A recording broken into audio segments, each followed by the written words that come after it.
Hello there, how's it there? Ame Gakita. Alright, let's just say that for today. Just gonna make sure that I'll be hopefully finish out on Zenless 0. Considering that that is like technically on the last part of the story. So I think kind of like paused it last night because of things. But other than that, just to highlight that at least things are settled really on my end. I have to do some other stuff and order some other stuff along the line, which is kind of like problematic in a way. But at least things are settled, not much of a big issue along the line. So if anyone worry about that, don't need to. When things are settled, it's settled. At least we don't need to worry too much. So anyways, but I'm just gonna do the main story and focus on it. We did not get ready, now it's time for the get ready. Take a seat. There. Oh, we sit here. Okay, so get started now. Let's get it started. よし、準備はバッチリよ。お獅子にイエス、それと万学先生にはお礼を言わなきゃ。私一人じゃ手に負えなかったわね。手伝ってくれてありがとう。 Well, Bill is really the... I'm gonna eat the hell of this food along the line, car. ダイアリー、これ食べてみてちょうだい。蜂蜜を多めにしてみたのよ。あなたの好みの甘さになってるんじゃないかなと思って。お、私が甘党だと見抜くなんてやりますね。お気遣いに感謝します。あれ、お獅子くん、お手手が油まみれになってますよ。ご自分をカラッと揚げちゃうつもりですか？ほら、火の粉が跳ねたら外はカリカリ、 Crispy outside and inside. Damn. おっと失礼。ここにはもう一人獅子がいたんでしたね。Yeah. 万学先生にはチャーシューマンを作ってみたよ。脂っこいのは苦手って聞いたから、パンさんの真似してチンピを加えたタレに漬け込んでみたんだ。口に合うといいんだけど。よく火が通っており申し分ない。みんな気に入ってくれたみたいで嬉しいわ。まあどれもいたって普通の家庭料理だけど。春光先生は謙虚だな。なんだか子供の頃を思い出す懐かしい味だよ。この腕前なら店を開いてもやってけるだろ。春光の手料理で体の芯まで温まったよ。なんだか力が湧いてくるようだ。こんなごちそうは久々だね。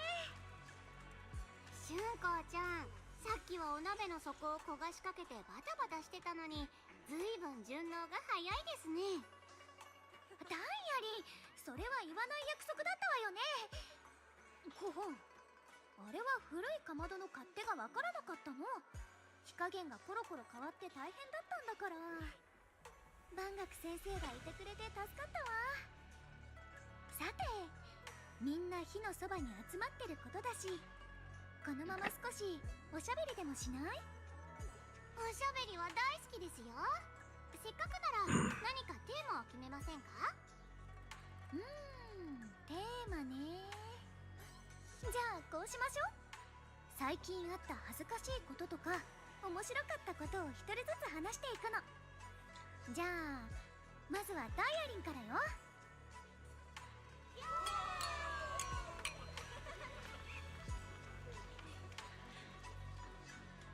At least they're enjoying their dish, which is a good thing.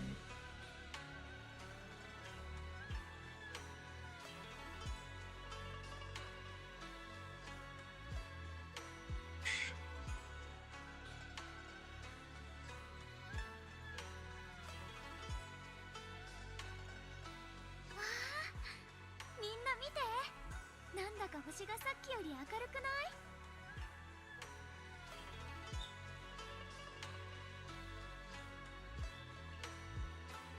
Yeah, I have to like see it properly, then we know. But even so, it still look nice though. お兄ちゃんと風姉さんたちで雲岳山の裏に集まってテントを飛ばしたことがあったの。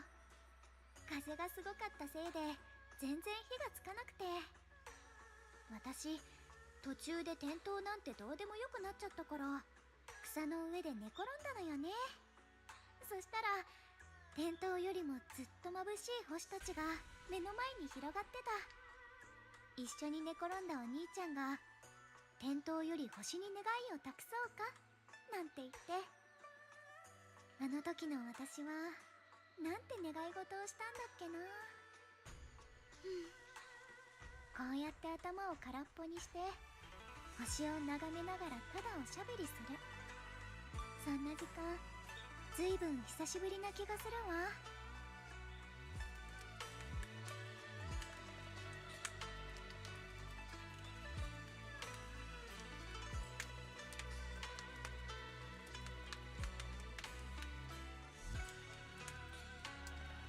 So.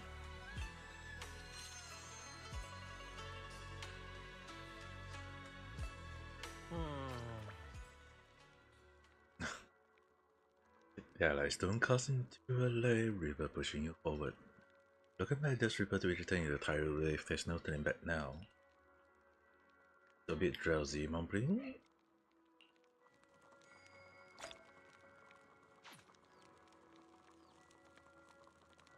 Huh. Time to do what needs to be done. Speak with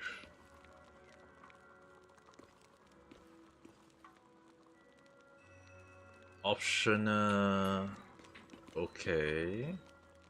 Is chat with someone, okay. Do not definitely having some sick dream.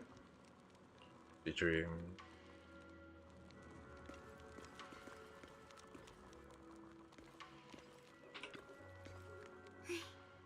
Finally, some peace and quiet.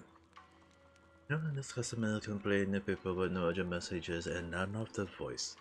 Just sitting here, looking at the fire, gazing at the star, listening to chatter. Actually, like this, yeah, not bad at all. Unusual kindness seemed like the perfect moment to ask.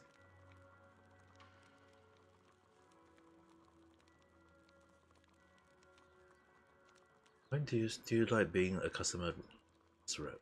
Because it's fun watching customer get tongue-tied when I fire back. And because when talking to a living person, no matter what I say, I always get a response. It could be an angry demand, a helpless try, or even a dumber follow-up question. But wherever it is at least some kind of response. Unlike in the horror where you can only listen endless listening to those voices of the dead. Listening to their resentment, their regret, their plea, but they are forever unable to truly respond to anything or accept any true response. No matter how much you say what you say, it's just like a stone falling into a deep well, not even an echo can be hit. The feeling after a while make you wonder if you have become part of the silent too. Alright, it's getting late and cold. Time to go home. I really get some peace and quiet, but it's about to end. Tomorrow's gonna be another troublesome day, huh?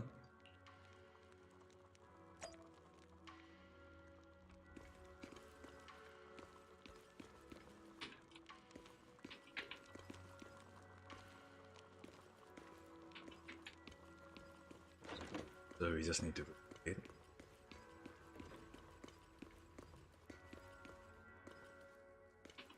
And lie on it.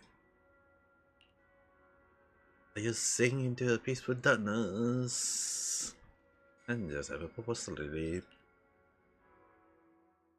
Waited for a while, find himself lost in. 僕をここに呼んだのはあの陣を起動するためではなかったのですか？ええ。これ以上あなたを試してもしょうがないもの。あなたには私と共に始まりの主のもとへ赴いてもらうわ。陣の起動は他の誰かにやってもらいましょう。陣法は確かなものとなり、始まりの主がいる場所も明らかとなった今、召喚をためらう理由もないと思いますが。焦ってはダメよ。これは土の中で眠る種のようなもの。意志だけで芽吹くわけじゃないの。必要なのは養分と土を破るべき時を見極めること。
I'm back. I have to check some stuff because my mom ordered something along the lines to go confused, but other than that, yeah, probably gonna get a call later on.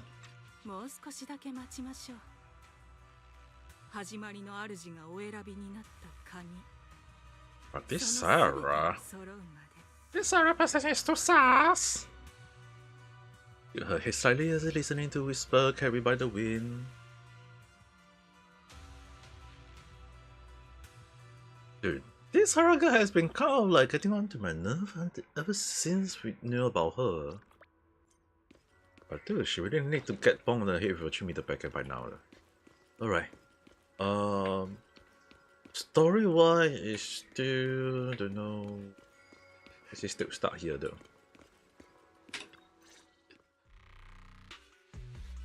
Hey, what's going on though? ソンタオ先輩、一体何があったんだ。何やったんだ？すぐ手当てするわね。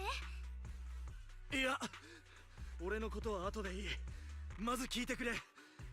昨べの深夜、航空跡地で宮妻がいきなり吹き出したんだ。現場にいた弟子たちが囚われてしまった。ア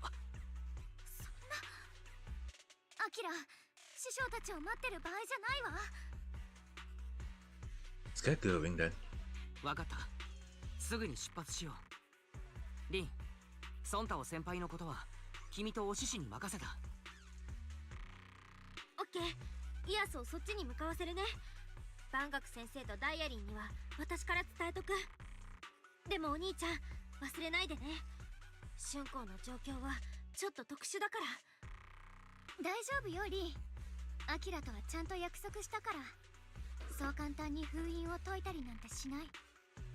それに忘れないで、私は結構強いのよ。生命権に頼らなくたってみんなを守ってみせる。こういう時くらい頼れる姉弟子っぽいことをさせてよね。Kind of rushing in with more news. 状況は大体把握しましたけど、一番の問題は万学先生と連絡が取れないことです。Maybe also what she says. 不穏だな。まさかとは思うけれど、昨日ダイアリンに言われたことを気にして全て一人で背負い出したんじゃ。それにネイケンさんもいなくなっちゃいましたし、こんなタイミングで宮妻の異変が起きたのはちょっとできすぎです。二人が失踪した Fast from the get-go か。推測は確信に変わりましたよ。推測？ダイアリン、また何か見つけたのかい？覚えてます？私が航空跡地の旧居住区で亡くなった人たちの声から知ってる名前を聞いたって話。その名前がネイケンさんだったんですよ。ネイケンさん？あの時被災した人たちの中に彼の身内もいたの？ええ、あの惨事にあって万学先生が見殺しにした人たちの中にはネイケンさんの姉もいたようですね。ちょっと待って、見殺しってどういうこと？おっと、我らがプロ騎士さん、こうなっちゃった以上もう隠しても仕方ないんじゃあ But り the ません story か？ at this point. Explain what happened. 春光、実は About what he did all those years ago. ひょっとするとネイケンさんがそういう身の上を隠して万学先生の道場に入ったのも彼に近づくためだったのかもしれませんね。朝一で報告書を受け取りましたが、私たちと会う以前にサラと接触してたことも言われました。手がかりが途切れそうになるたび彼のいる場で都合よくつながっていったのはそういうことです。まあサラのことですから、大方ネイケンさんが抱いている憎しみにかこつけて何かしら取引をしたんでしょう。三商会の残党に出会い、古い書物の存在を知り、謎めいた人痘が見つかる。一見すると自然な成り行きに見えますけど、ちょっとスムーズすぎる気もしますね。おまけにネイケンさんは Oh, I mean, not necessarily personally really doing very 近 smoothly. 所の人や道場の仲間たちに挨拶回りをしていたようで、遠くへ行ってもう戻らないかも、そんなニュアンスのことを伝えてたみたいですよ。もう戻らない？まさか復讐？その可能性が一番高いですね。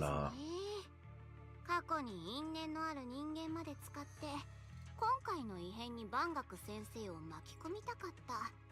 その心はあの人痘を彼に起動させたいからでしょう。じゃあ私が受け取ったあの紙切れも。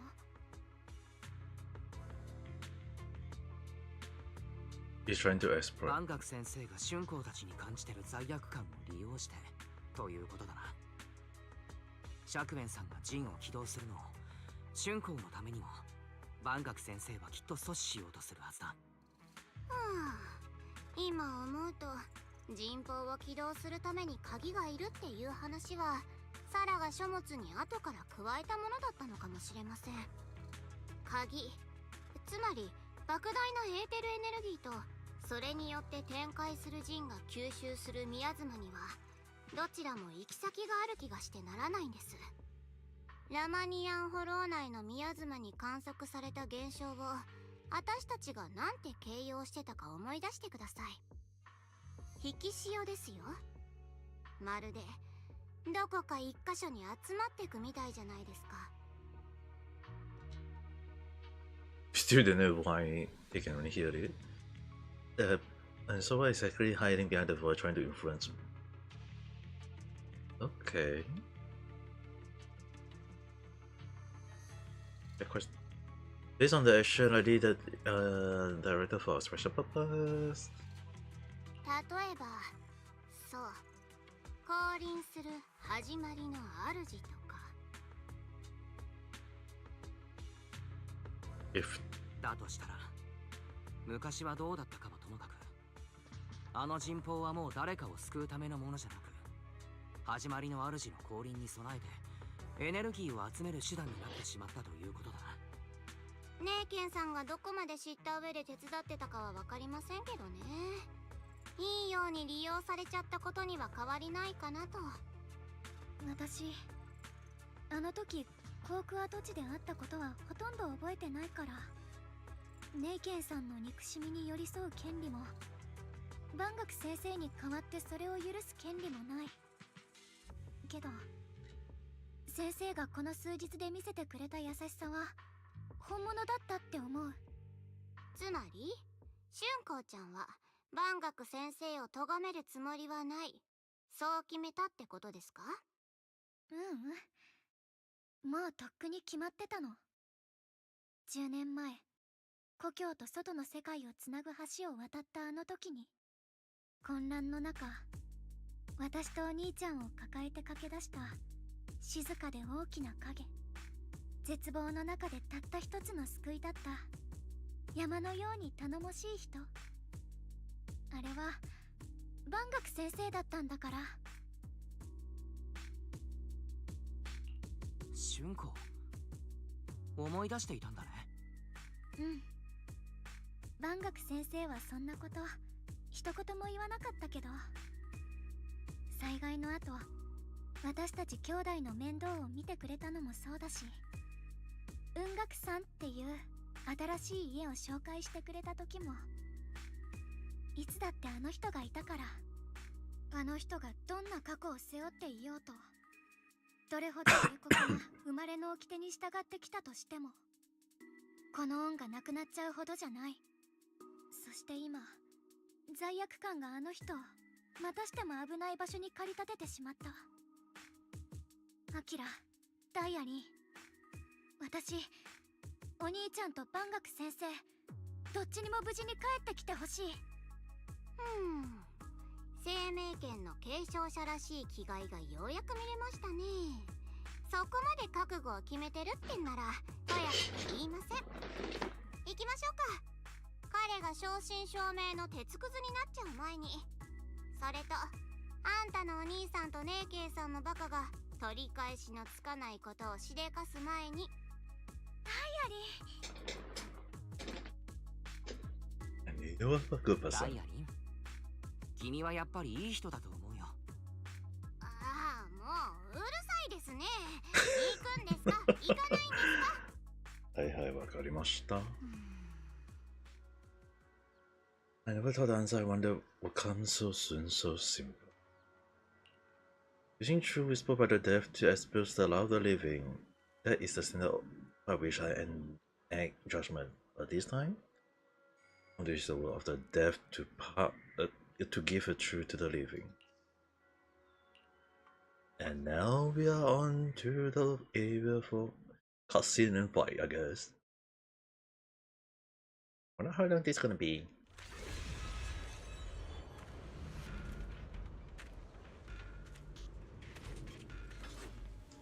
And this is bad.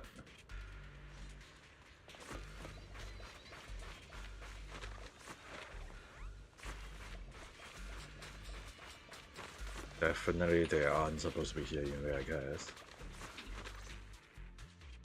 After tending to the wounds. ソンタはちゃんと伝えてくれたみたいね。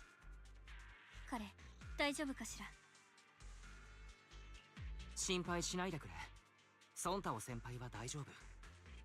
けど、適当館の弟子たちは宮妻に囚われてしまったと聞いていたんだ。どうやって脱出を？万学先生よ。昨夜、あの扉が一人でに開いて、弟子たちで奥まで探索しようとしたの。すぐに勢いよく宮妻が襲ってきて、私たちは別々の場所に閉じ込められてしまった。そこへ万学先生が来てくれたわ。私たちを助けて安全な場所まで連れて行ってくれた後、あろうことかさらに深いところへ向かおうとしてた。でも彼の表情を見て衝動的な動きじゃないことは分かったわ。まるで覚悟を決めて何かと向き合おうとしてるみたいだった。先生は他に何か言ってなかったわ。この混乱はもはや人の力では止められない。別の方法を探さねばって。もう一つ意味深なことも言ってたんだけど、私たちに言ったのか独り言だったのかは判断がつかなかったわ。意味深なこと？うん。人の歩みは重き身を置いて彼方へ行くがごとし、腰方の過ちは路傍の石となり、己だけでなく共に行く者たちの足をも止めるだろう。己のため、そして何より共に行く者たちのため、過ちをそのままにしてはならぬ。やっぱりそういう感じですか。様子が変だと思ったから本当は彼と行きたかったんだけど、怪我のせいで体が思うように動かなくて、仕方なくせめて獅子王を連れて行くようお願いしたの。彼が溢れ出る宮妻の源へと踏み込んでから間もなく大きな物音がして、私たちを閉じ込めてた宮妻が何かに引き寄せられるようにどこかへ行ってしまったわ。私たちはほっとしてたけど、急いで戻ってきた獅子王が言うには代わりに万学先生が閉じ込められてしまったみたいなの。具体的に何が起きたのかは獅子王の視覚記録を見て。状況はとても危険だわ。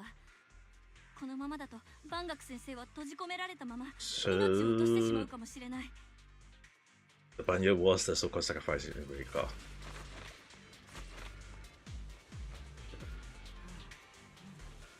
Come back to this area alone.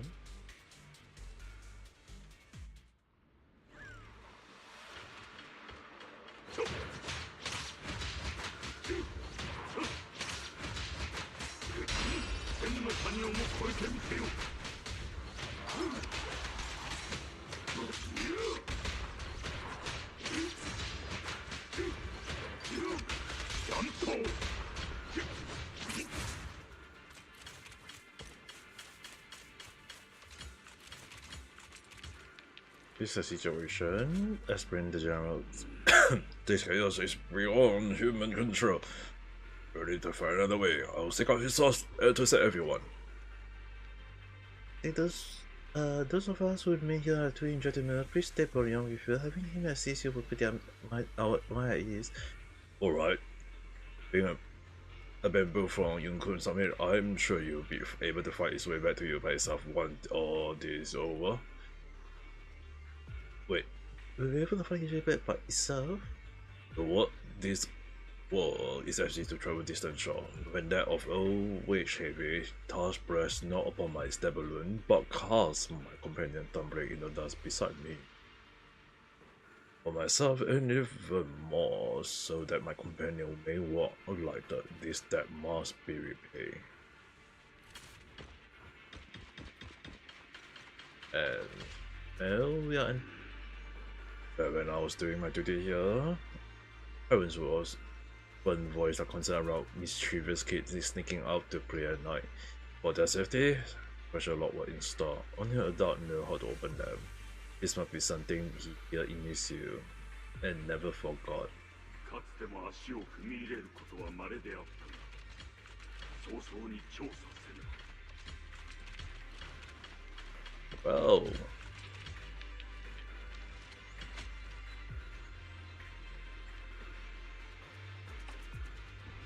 that guy, his eyes, very sus. Like one of anime characters along the line for some reason.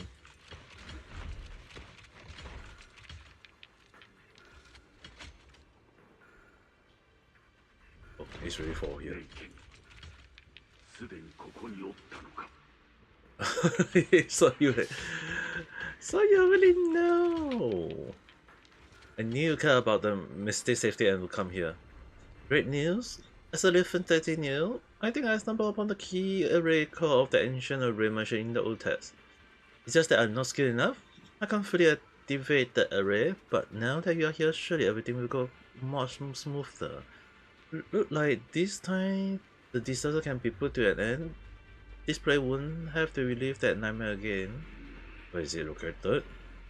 There are several pillars. Oh, lead the way to you. Alright, let's go. Be careful.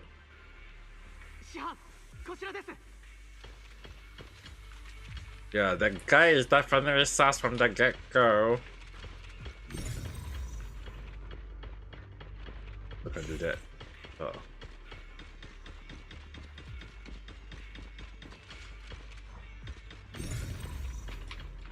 I also can't do anything about here yet.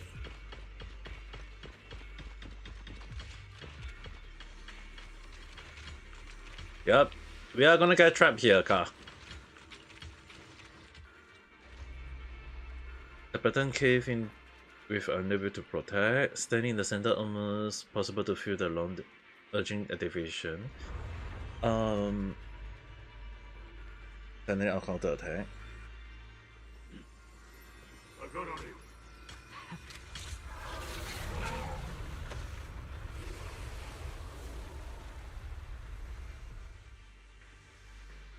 Maybe we're getting cut off here.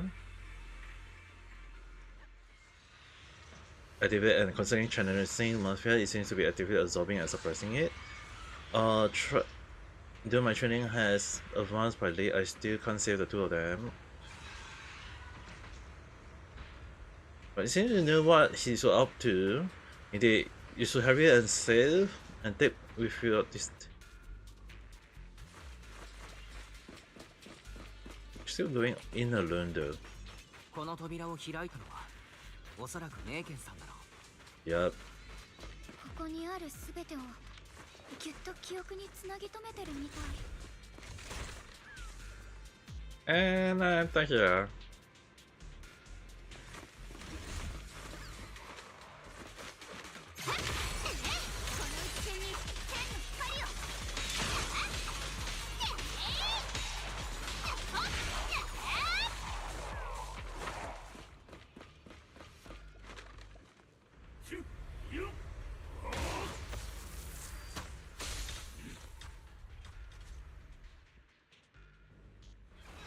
The raid is engrossed and come rushing in like a tidal wave. Burned with rage, his grateful are filled with pain and despair and twist.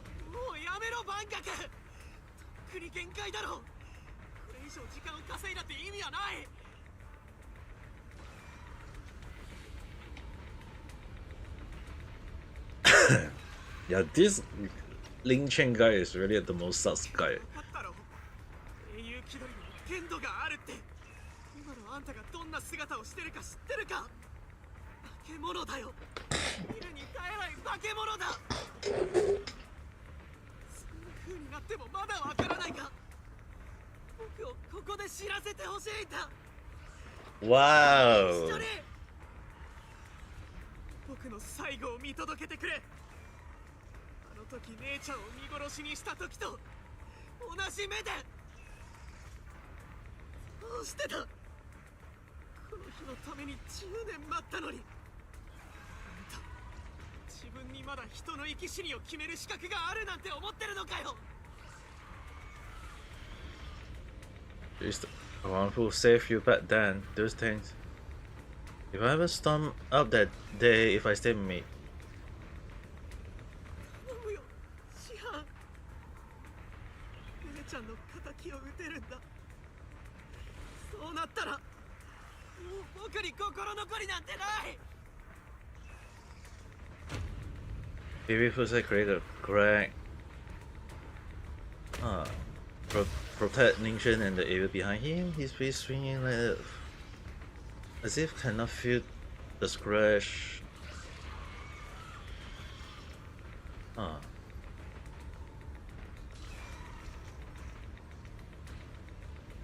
ネイケンよ、この借り、我が名をもって確かに返す。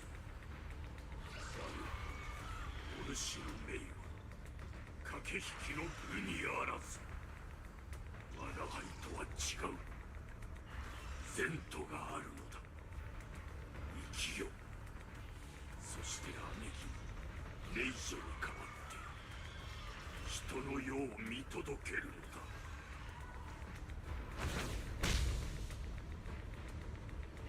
Trying to outdo and fully channel his power タ into ッチです。万学先生がいつまで持つかわかりません。急がないと。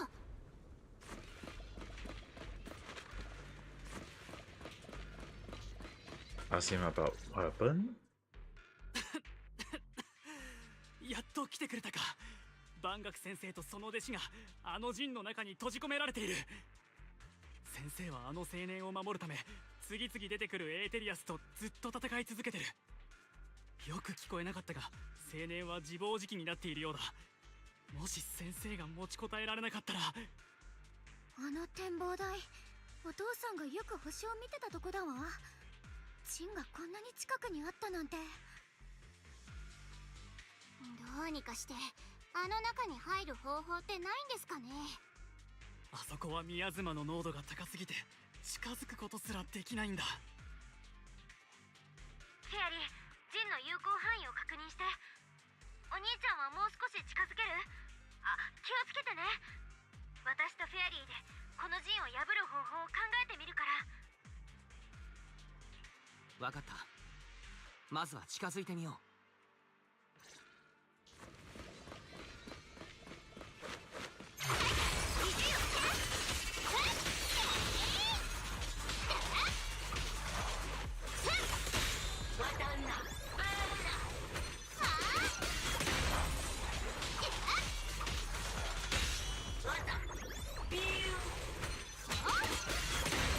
ダメ。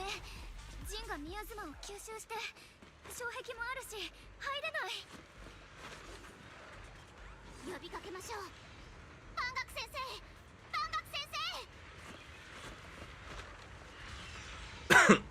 生。 No response ever comes from within. Seems to hear familiar voice calling his name. At this point, he fought to his limit and cannot respond. Let's see by the echo that sting like a silver needle. くっせよ、鈍重なる鉄の塊。終わりなき苦しみになぜ耐えよう。 Crunchy hum of iron.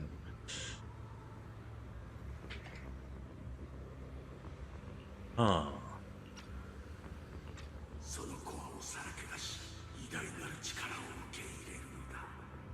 お前に新たな命と永遠の自由を与え Is this how those kind of people became a stereo? Now that I think about it. たボディが悲鳴を上げている。ベアリングはきしみ、回路は焼き切れ、全身に走った亀裂からもう崩壊する寸前だ。Oh, the voice very sus though. 感情モジュールに過負荷をかくらん冗長な感情データ消去のため強制アンロードを実行します。オアの指令を再認証。いかなる代償を払っても宮妻を鎮圧せよ。沈め、この永遠に溶け込むのだ。見るがいい。彼らがどれほどお前を受け入れたがっているかを。なぜ抗う？お前はもう About this trip. この汚れの一部だろう。期待が持たぬ。もはやこれまでか。いいな。たとえ一縷でも望みがあるなら、この心を話はしない。まだ強がるか。この傷を見よ。これは名誉の負傷などではない。背負うべきではないものを背負った代償だ。人のしい命で償え。存在そのものが間違いなんだ。なくなってしまえばいい。 Are they using the younger sibling of parents? 私たちが普通に比べれば万分の一にも及ばない。地獄に落ちろ。我らと共に。あとどのくらい持つ。10分、1分、1秒。 Isn't it the other way 果 around? たしてその価値はあるのか。お前を憎み恐れる者たちのためだとしても、昼夜問わず呪詛を唱える亡者たちのためだとしても、お前を利用するだけのいずれ朽ちてなくなる世界のためだとしても苦しいか疲れたか、それでも望みなき泥の中をもがき続けるか。無意味な苦痛など捨ておけ。お前の存在自体が過ちであり、もがき続ければより大きな過ちとなる。ここで散ると、これは我が輩が選びし道。この手で償わねばならぬ罪かなり。この志は盤石のごとく不変。たとえこの身砕け地に倒れ伏すことになろうと、それもまたよし。 Oh damn, you are 抵 sus. 抗をやめ、その身に余る責任を手放すのだ。全てをゼロに戻し、原初の汚れなき空白へ帰る。それでよいではないか。殺戮も裏切りも永遠に続く贖罪の中、責任も負い目もない。ただ永遠の解放がある。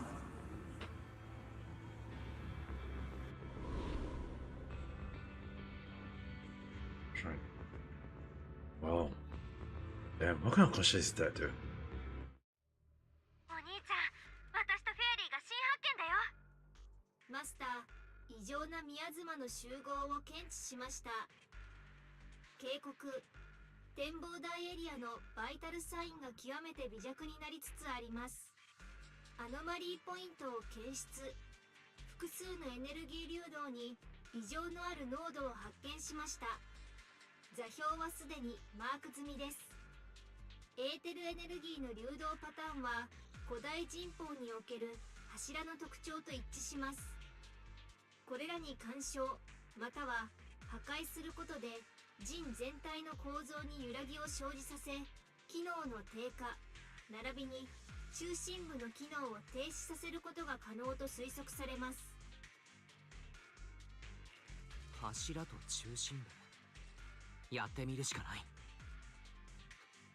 はい、柱を壊せば中にいる万学先生たちを助けられますし、始まりの主に供給される宮妻を遅延ないし遮断できるかもしれません。一刻を争う状況ですからね。急がないとですよ。濃度があちこちに散らばりすぎてる。手分けするわよ。こっちの方は私に任せて、プロ騎士さんは春光ちゃんを援護してください。中心部の反応は目に見えて弱くなってますから。さあ早く。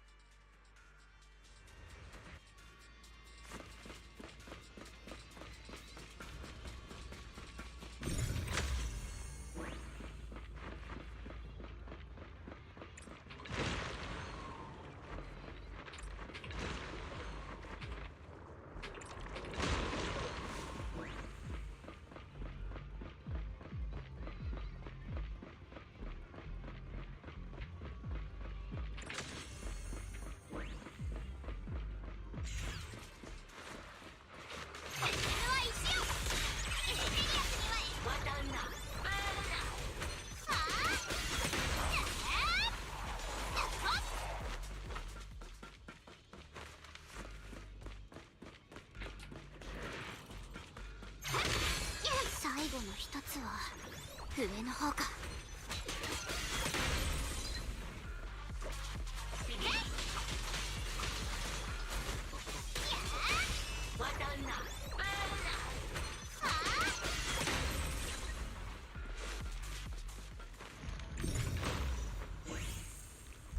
It's not down yet?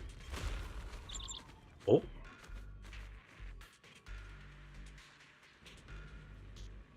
Creepy that you're trying to send a message?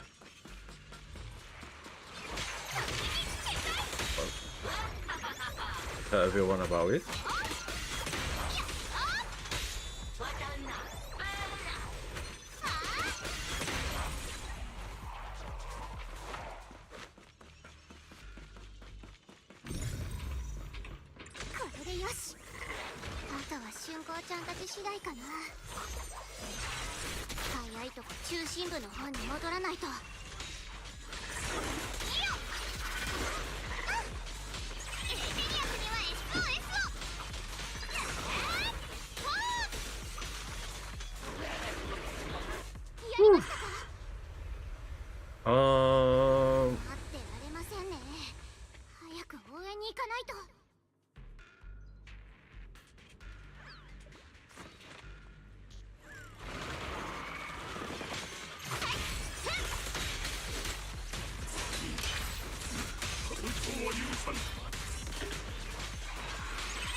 犠牲にして陣をなす。命を命で償う。策に釣られて死に急いでお得意の損得感情はどうしたんですか。かつての過ちは万種あがない。経験を守り抜いた暁には私は望むものを持ち去るがよ。私の任務を知ってたんです。お、カッセン。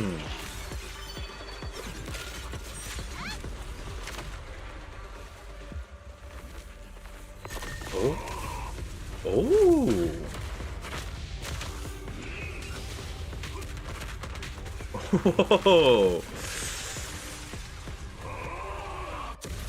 Wow, that looks so damn cool.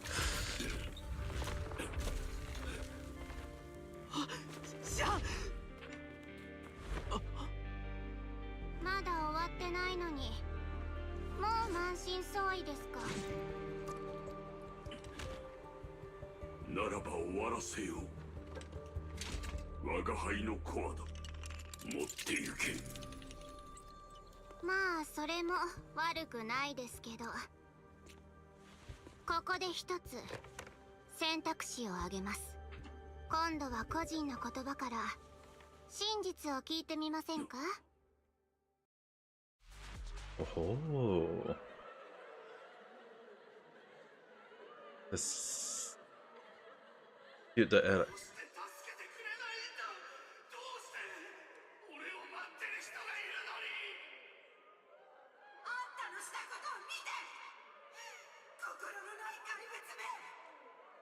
覚えておけ。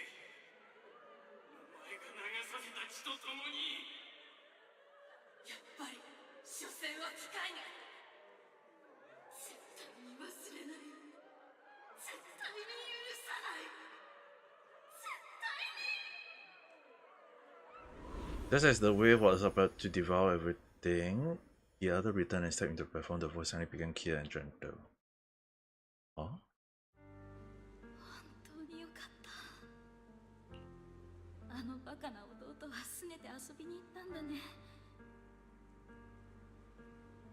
大男さん、頼みがあるんだけど、あいつを探してきてくれない？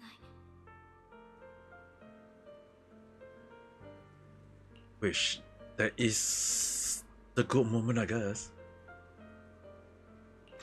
姉ちゃん。あ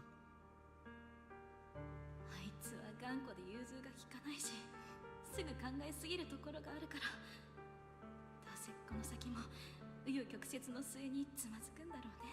Also, the one who actually made the voice is those with a big voice car. どうか辛抱強く見守ってあげて。あいつが無事に大人になれるまで。そして That's basically what he's promised. もっと素敵な未 And 来 it's basically the stupid guy with his stupid mind. この幸せな時間に固執するあまり、あれを開ける決心がつきませんでした。これがその罰だというのでしょうか。これって。ただお願いです。どうか頼まれてください。僕たちの子供はまだこんなにも幼い。宮妻に襲われる直前、せめて子供たちだけでもと術法を使いました。 Oh, he also made that promise. 生き延びられるかもしれません。こんな風に親の死に目に合わせたくないんです。まだ幼いこの子たちに親しい者の死は早すぎる。どうか寂しい思いをさせないでやってはくれませんか。お願い、万学さん。この二人を連れてできるだけ遠くへ行って、釈炎と春光さえ生き延びてくれれば、もう私たちは。お願いします。どうか。 You're not using the word Doka. 大男さん、本当にありがとう。ありがとう。これで心残りはありません。いつかあの子たちがここに戻ってくることがあったら、どうか伝えてあげてちょうだい。お父さんとお母さんはあなたたちを笑顔で見送っていたと。 Been a bit, and their final will come to a peaceful. お父さん、お母さん、私の決心きっと分かってくれるよね。姉ちゃん。姉ちゃん。なんでこんな。どうしてだよ。 Yeah, you need a bone that heavy, but you me the back at her. こんなの聞かされてどうしたらいいんだよ。姉ちゃん。姉ちゃんに会いたい。どうですか、万学先生。あんたのせいで消えた声と、あんたのおかげでまだ存在できてる声がちゃんと聞こえました？これが真実の重みってやつですよ。 Very slightly, and the expression is no longer light and joking. There was a hint of sympathy. Split into the yet outraged but outright body. Damn. あの時、あんたのアルゴリズムは生き残れる人間はごくわずかだと判断しました。助かる人だけを助けた合理的な最適解、それが見殺しの真実だったわけですが、あんたが今こうしてここに立ってること、合理的でも何でもない自ら死地に足を踏み入れる選択をしたことが全てを物語ってるとは思いませんか？絶対的な指令やアルゴリズムの束縛を振り切った証明ですよ。だが過去はどうあっても。そうですね。過去はどうあっても書き換えられません。まったく。死んだ殺したの負債はきっちり覚えてる割に、今はの際にみんなから託された約束は綺麗にすっぽ抜けてるんですから。ここで死ぬことが立派な償いになると本気で思ってたんですか？そんなの私に言わせればただの逃避です。せっかく感情や自我があって痛みを感じられる人の形をしてるんですよ。日々過去のことに向き合って終わりのない罪悪感と戦うにはうってつけじゃないですか。だからこそ生きる、それが正解の答えなんです。あんたが救った人たちに感謝され、受け入れられ、疎まれ、怖がられ、憎まれる。そうやって亡くなった人たちとの約束を果たしてったらいいんです。最後まで続けたらいい償いになりますよ。なのでぜひ残された時間をフルに使ってやってみてください。以上が黒枝の採血官としてパージユニット0、改め Adjustment is 万 really 学 good に though. 下す最終的な裁定です。Foundation began to sink in, crumble almost to finitude. In silence, the chain that had bound him for years forged from cold organism, endless letter, self-loathing, and the weight of misunderstanding had nearly crushed his soul. But in that moment, as he stand her, and they scattered with a thunderous cry. 春光、ネイケン、我が輩が。いいの、万学先生。実は私、この間故郷の橋を渡った時、もう全部思い出してたから。なんとなんと。先生が自分のことをまるで加害者みたいに思ってるのが意外だった。だって私とお兄ちゃんにとってあなたはお父さんとお母さんが命と引き換えに示してくれた生きる道だったから。それにきっと両親は私たち兄弟と一緒にあなたにも一人の人として生きる道を託したんじゃないかなって思うの。だからダイアリンの言う通りだと思うよ。亡くなった人への後ろめたさは消えないけど、背負って前に進むことはできる。その手で命を奪ってしまったことに後悔があるなら、同じ手でそれより多くの人を救いましょう。だから私、万学先生を責めたりなんてしない。私と両親の思いは一緒だったんだって分かってすごく嬉しかったくらい。ありがとう、ダイアリー。二人の最後の言葉をもう一度聞くチャンスをくれて。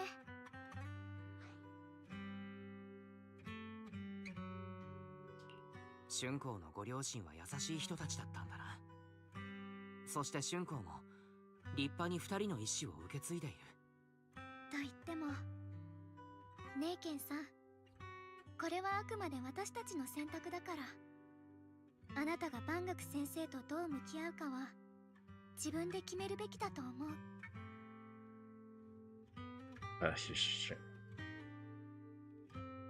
Is choking out with a leader. すみません、シアン。僕ずっと間違った人を恨んでたんだって。姉ちゃんあなたに希望を託してたってのに。 Yeah, you definitely need a bomb on the head with a 3-meter bracket. Remember your sister, she was the one who found me deep in the hollow and brought me back to life. その最後の願いもまた鮮明に記録されている。我が輩が救うことのできなかったあまたの面影と同じく、決して色あせることはない。両兄弟を救い出した後、英飛地区でお主を探し回ったが徒労に終わった。だが幾年も経った後、場にふらりと現れた時はすぐ彼女の弟だと分かったものだ。その頃お主は姉君と同じ目をしていたゆえ。そんな。師範は最初からご存知だったんですか？なのに弟子として迎え入れてくれたばかりは何一つ惜しむことなく指導を。僕なんです。僕があのサラとかいうやつと組んで師範が人痘を起動するよう仕掛けてたんです。I'm gonna do is sir. 宮妻を吸収するって話だった。それで救われる人もいるだろうし、僕は復讐を果たせるしで And you 良得だと思ったんだ。 need a bong on the head with a 3-meter packet at 彼 this 女 point に in と time. ってネイケンさんは使い捨ての効く盤上の駒に過ぎなかったんです。肝心の宮妻ですけど、これが本当に浄化されてるのかどっかに吸い出されてるのかはまだわからないんですよ。事態はもうあんたが想像してるよりずっと込み入ってます。私たち全員知らないうちにもっと深いとこにある策略に巻き込まれてる。 It's, wait, maybe too late to say it now, and I'm ashamed. Lend me a message. Eh? What did he say? What did he say? He probably didn't know about my connection with Sharou. This is how he trusted me by mistake. He recognized me. Want to pass a message? The Qingming bird? Speaking of that, I have... Wait, ちょっと待って、はいはい。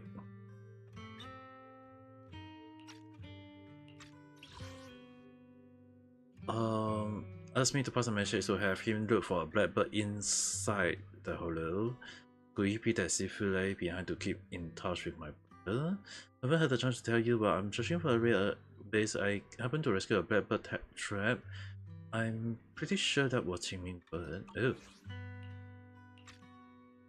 Once you three immediately flew off, like he knew exactly where it was going. Judging by the account, since when the response came, he must have started to worry about something went wrong in transmission. So when he ran, it will be the creator. Must be all alone up there right now.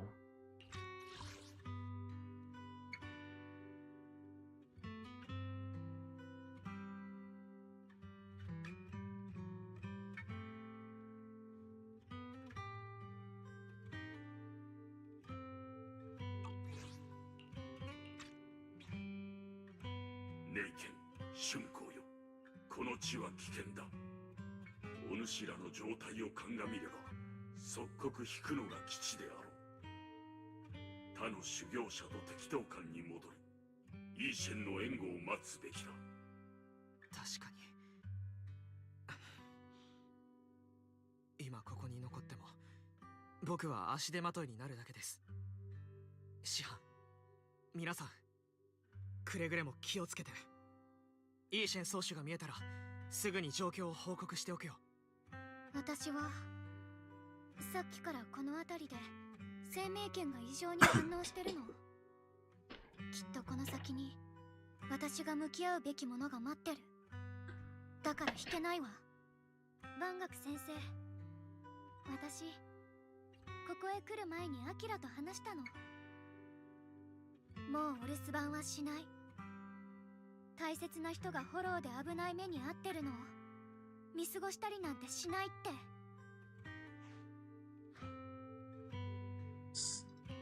万学先生、春光はもう決心を固めた。僕たちにできるのは信じてあげることだけだ。まったくです。ただでさえ時間がない上に実の兄が生きてるかどうかもわからない状況で回れ右しろなんて、そんな道理は通りませんよ。どうするんです、万学先生。春光ちゃんを気絶させて連れ出すか、彼女の決心を尊重するかの二択ですよ。それにお気づきかわからないですけど、今のあんただって結構ズタボロですからね。もしかしたら私たち全員こちらにいる生命圏の継承者に助けてもらう羽目になるかもしれません。よかろう。皆心して先に進むのだ。軽はずみな行動は慎むべしと心得よ。Give in and say goodbye to everyone before returning the way she さて came. 迷える子羊は無事改心させましたし、今度は私たちが始まりの主のねぐらをひっくり返す番ですよ。 And the Sarah person is there. Why, hello. Suddenly stop and look towards the shadow nearby. Walk up slowly with a smile as he's passing by. I haven't been split. さすがは黒枝の採血官。評判通りね。舌を巻く洞察力だわ。バレバレでしたよ、サラ・フローレンさん。某データベースではずーっといない人扱いですからね。ご自分のことを透明人間か何かと勘違いしちゃってるんじゃないですか？私のことを調べたのね。けどもうすっかりほとぼりも冷めたし、過去のことなんてどうでもよくなってるの。黒枝、パエトーン、楊春光、あなたたちの手を借りてそこにいる機械仕掛けの獅子を主に捧げようと思っていたの。あのお方が宮妻を浄化するために消耗された力を補うため。残念だけど計画通りにはいかないものね。でも構わないわ。この場所はもうほとんど浄化できたから。サラ、お兄ちゃんはどこにいるの？あら、まさに彼の悪夢に出てきた通りね。真っ白で天真爛漫、そして無知。あなたのお兄さんならもちろん。ほら、噂をすれば来てくれたわ。It's another big but different. It's not good. It's very filled with short. 春光、どうして本山で修行中のはずではなかったのか。誰に言われてここへ。お兄ちゃん、その格好、まさかお兄ちゃんも？今すぐ戻るんだ。ここは君が来るべき場所ではない。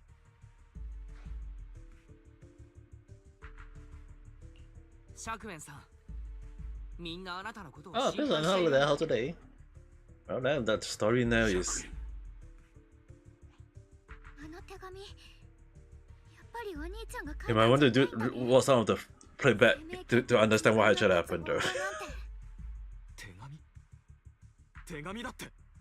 あなたですね、サラ。一体何をしてくれたんです？どうして妹がここに？落ち着いてちょうだい。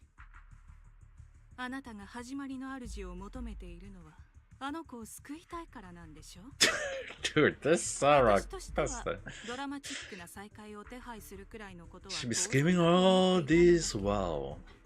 それにもうそんなことにこだわっている場合じゃないの。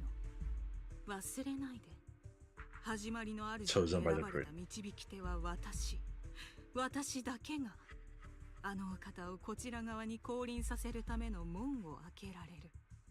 あなたの悲願が成就するときは They were もう talking すぐ with the 目の前 sister. まで来ているわ。 The part is that they did explain that 何もかも投げ打つ覚悟 the Year sibling and the Ningxian, they are sibling, right? They are definitely actually bad Banyan to save them, which he did.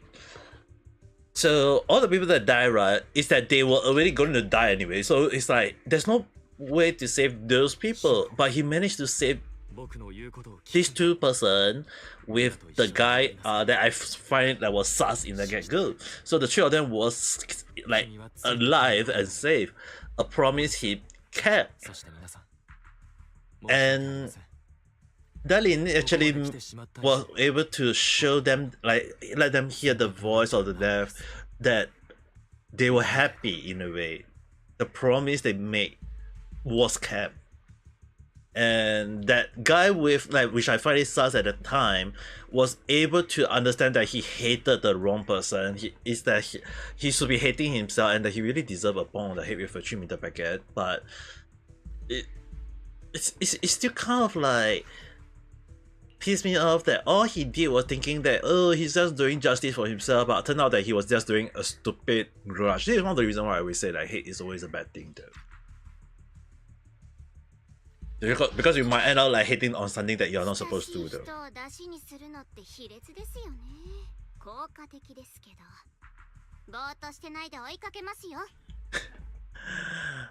Track リン、サラたちが向かった方向はトレースできそうか？座標をロック、ルートの再計算が完了しました。距離はそれほどでもないけど、宮妻の濃度は今までよりずっと高い場所だよ。くれぐれも気をつけて。Okay. わかった。春子、まだ行けそうかい？うん、行こう。お兄ちゃんを連れ戻しに。I still can't open up the map. It's kind of like problematic in a way, but even so, I still have to go with it. And they really kind of like showcase that all this trouble actually starts from the get-go, as I kind of like say at the time, but it's kind of like funny at the same time. The aura here feels sinister. I feel it may be a dangerous place. Best to be prepared. And now we can have one more person.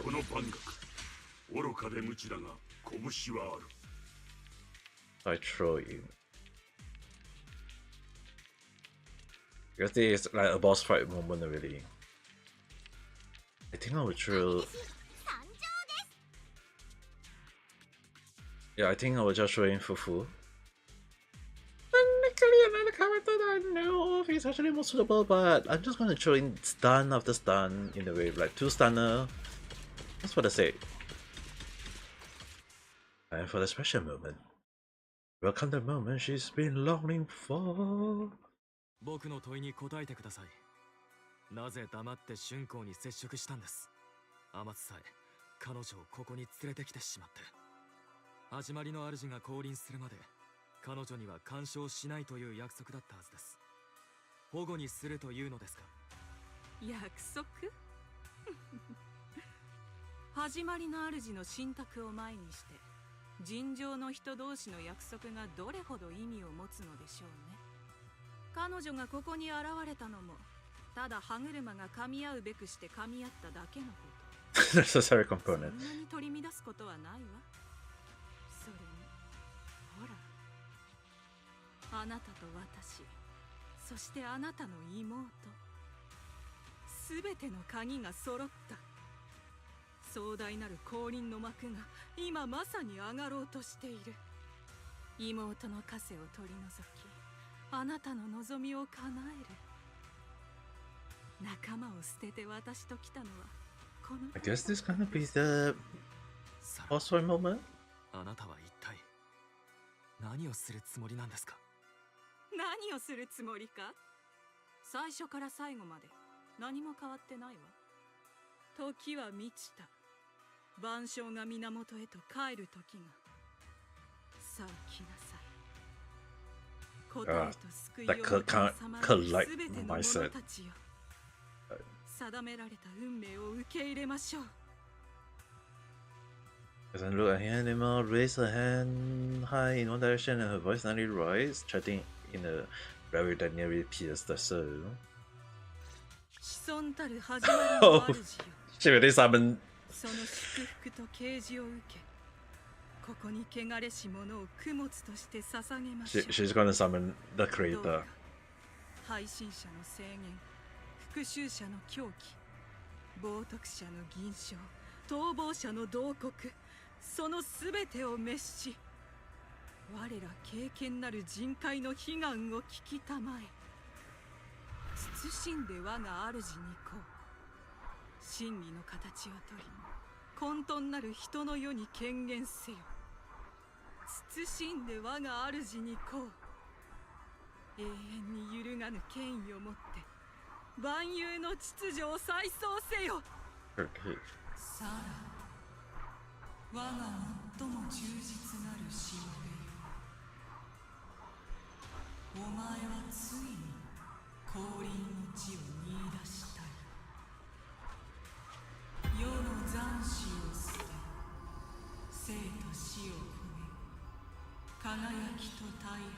All shall return to me. Okay, this is getting bad. これが三将会の言う始まりの主。輝かしい光に見えて異様な寒気を感じる。 Oh. この不吉な汚れを払えるかは僕の一撃次第。加減はしない。 Oh, he's finally decided to do 信 that. 徒たちがまだ深く関わっていないうちに全てを終わらせる。 Oh. Oh dear. So after lying away all this time, you finally showing your true fang. 起きなさい。魔性熱脚。 Finally. 汚れし者よ。これで終わらせる。 And there is the bone. Everything is under your grace. And that's Sarah! やはり一筋縄ではいかない。僕の攻撃を弾き返したか。だがあの邪水はすでにエーテル粒子レベルで粉々になっている。 Oh, this is not the end. もはや存在し続けることは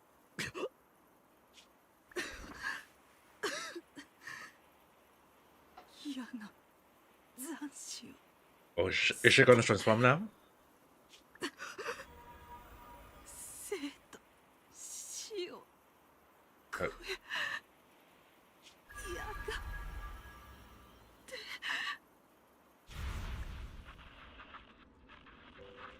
Gosh.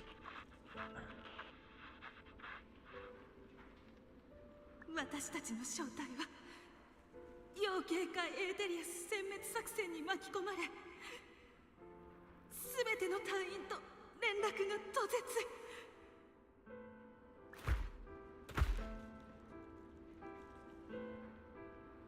Wait. What?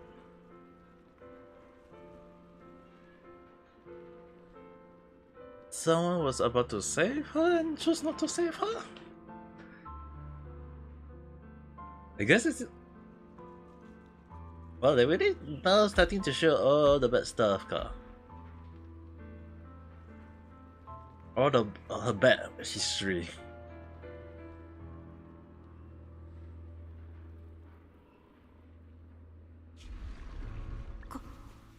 ここは私は助かった。幸運な子供よ。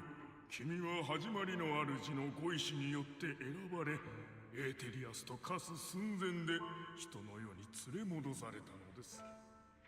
Oh, so this was the... 壊れかけた体に流れる属液の血こそ、君がここに属する何よりの証。 That was the creator. Who are you? So the good stuff from this part, Ka. ここは三将会であり、私は記録者ソフェル、そして現司教でもあります。恐れることも迷うこともない慈悲深き始まりの主が、ここが君の新たな安息の地だと指し示してくださったのです。いえ、ごめんなさい。私にはまだ帰るべき場所が。何度も言ったはずだ。対フォロー行動部、特別調査小隊など存在しない。犯人、お前の言うサラ・フローレンなどという人物の情報はなかった。 Is a final warning if you have no choice but to, well, you have no choice but to remove you by force. Okay, something is wrong though. 慎重に。あと一歩進めば属性の罪から解放されよう。周域への門へと至る道に再走はある。生と死、存在と不在、輝きと大敗、快楽と苦痛、すべてが始まりの主へと。 Good man, Hoyo, we have to look at the bad guy past history along the line. 全ての始まりである。 Possible I wish not to, but 私の中に、私の体、そして魂に、私が向き合うことを拒んできた悪の種子が隠れている。 the sucker cause any feelings here. Okay. 世の残死を捨て、生と死を超え、背中に手を置き、手のひらを欲求に向ける。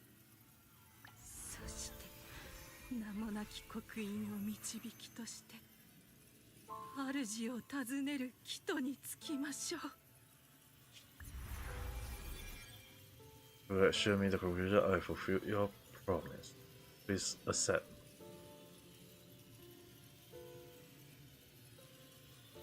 まずい。 Permission to. What? For me to match. Oh my god, is she gonna be the new chancellor? サラとあれの気配が一瞬にしてどちらも消えた。違う。 Oh dear, the Sara is really like now became the final boss moment car. この凄まじい気配は一体。 Oh no. 始まりの主が戻った。まずい。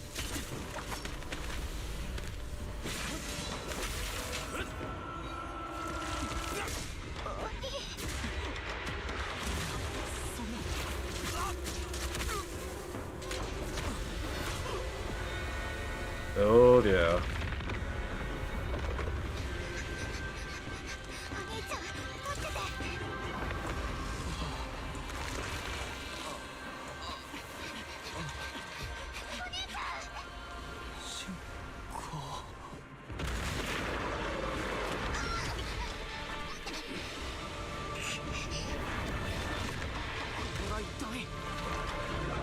A boss fight moment. なんでもいい。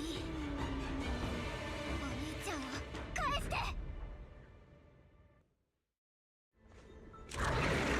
Yep. 奪われてたまるもんですか。 But this problem is that this boss fight is これがかの者が求める始まりの主だ。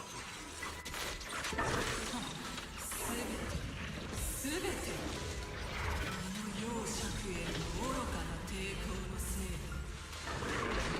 これはサラの声。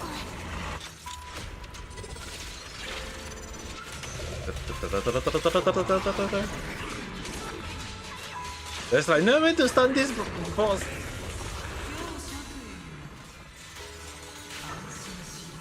奴には別の使い道がある。黙って。あなたを倒せば全て終わるんだから。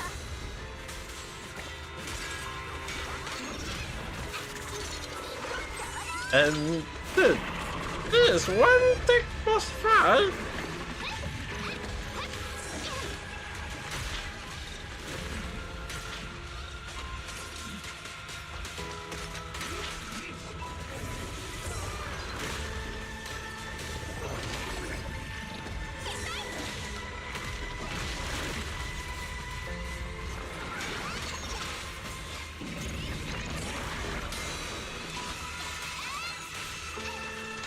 It's still not the end because it is just only phase 1 only though. And now he's corrupted really. 我が元に帰るべき。 Yep, he's corrupted. の手で奪い取る。それが最善。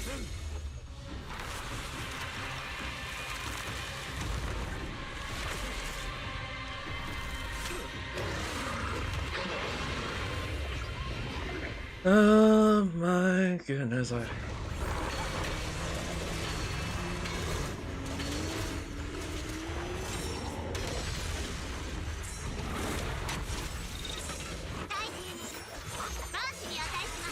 That's gonna join the boss as much as I can.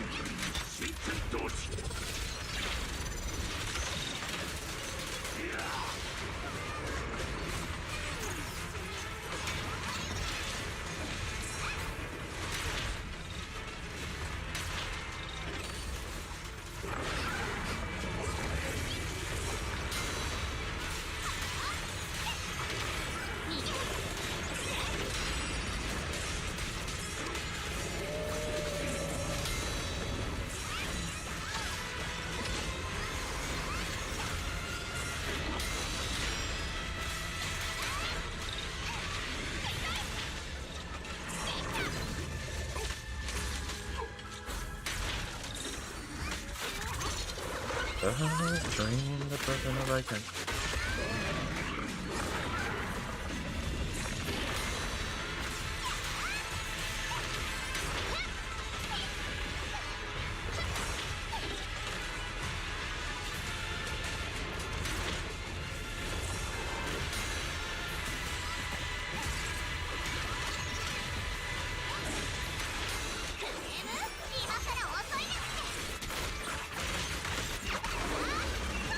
There's the... okay, she finally up yet again.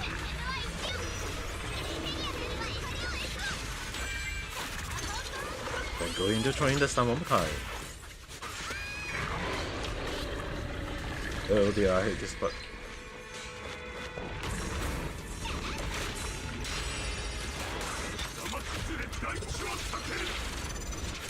It's a good thing that at least before he's able to help with the number of bursts. Come on, go as well.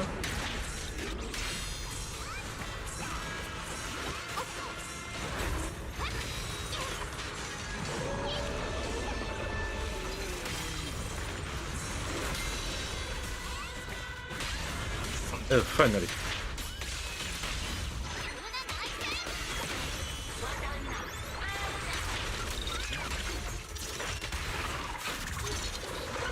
That's one more time.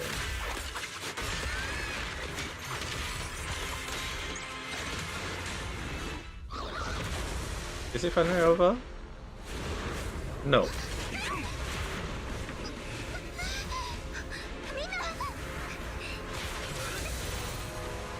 Oh.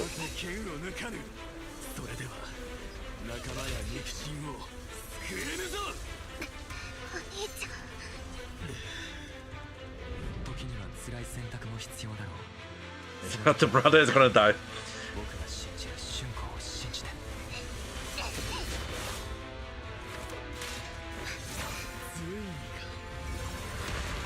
もし操られたのが私なら、お兄ちゃんもきっと同じ選択をするよね。 Oh, she's using the sword now. お兄ちゃんが信じる、私を信じる。だから怖くない。解かれた。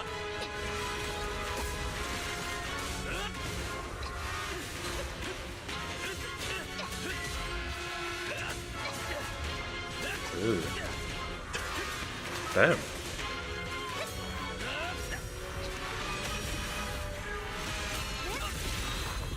Oh. お兄ちゃん。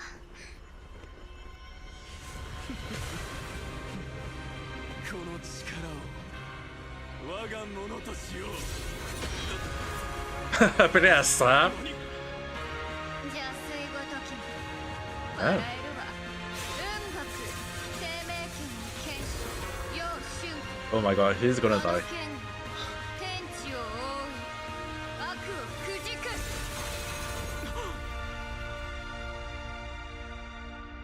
俊子、僕は分かったんだ。この声、お兄ちゃん。お兄ちゃんなの。そしてまた行かないと。どうか信じて待っていてくれ。君のこと必ず助けてみせる。お兄ちゃん。 Oh, they really are just gonna show us the death card.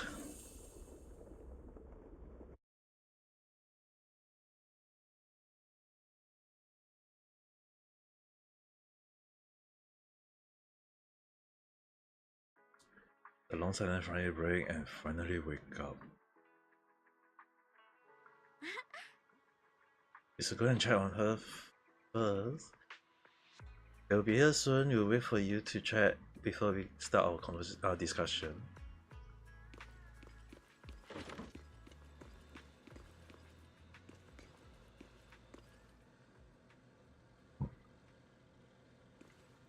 Chunky orange. Stop baiting fruit and veggie bamboo all over here. What the heck?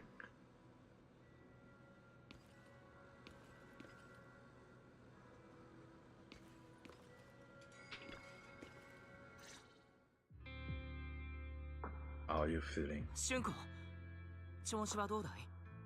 どこか具合の悪いところは？すごく長い夢を見てたみたい。そうだ、お兄ちゃんはどこ？戻って来てくれた？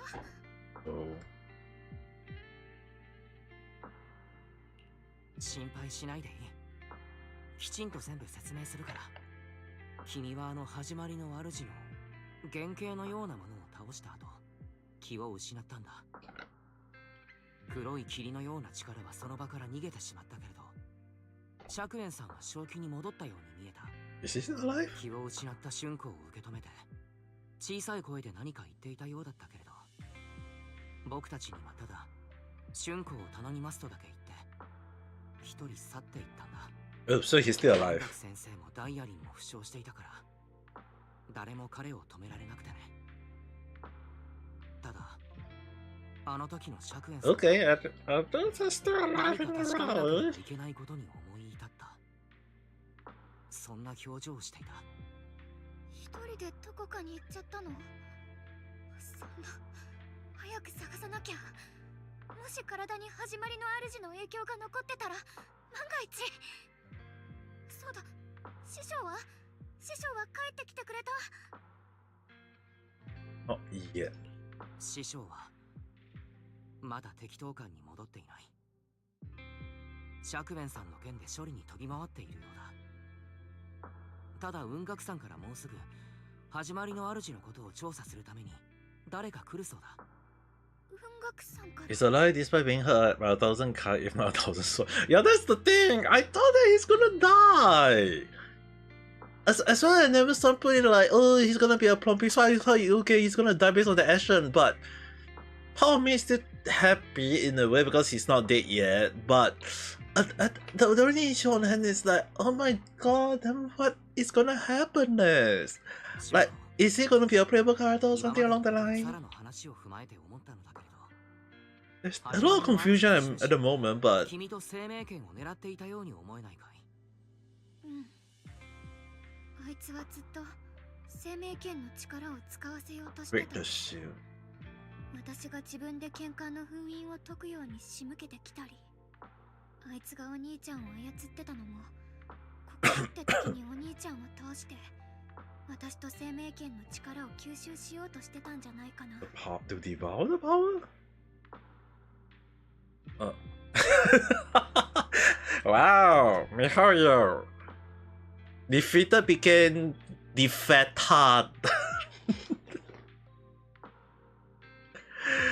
Wow, I can't believe Mihoyo actually make this mistake though. They still... なら覚えているかい？君が最後に始まりの主をどうやって倒したか。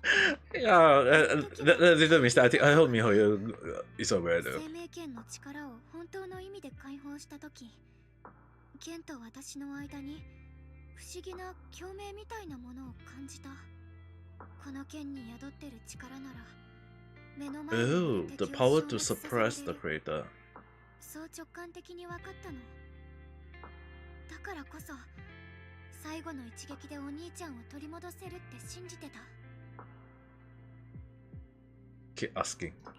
その他にはその時何か感じたことはなかったかい？ I'll probably just put it out in as a notice for them.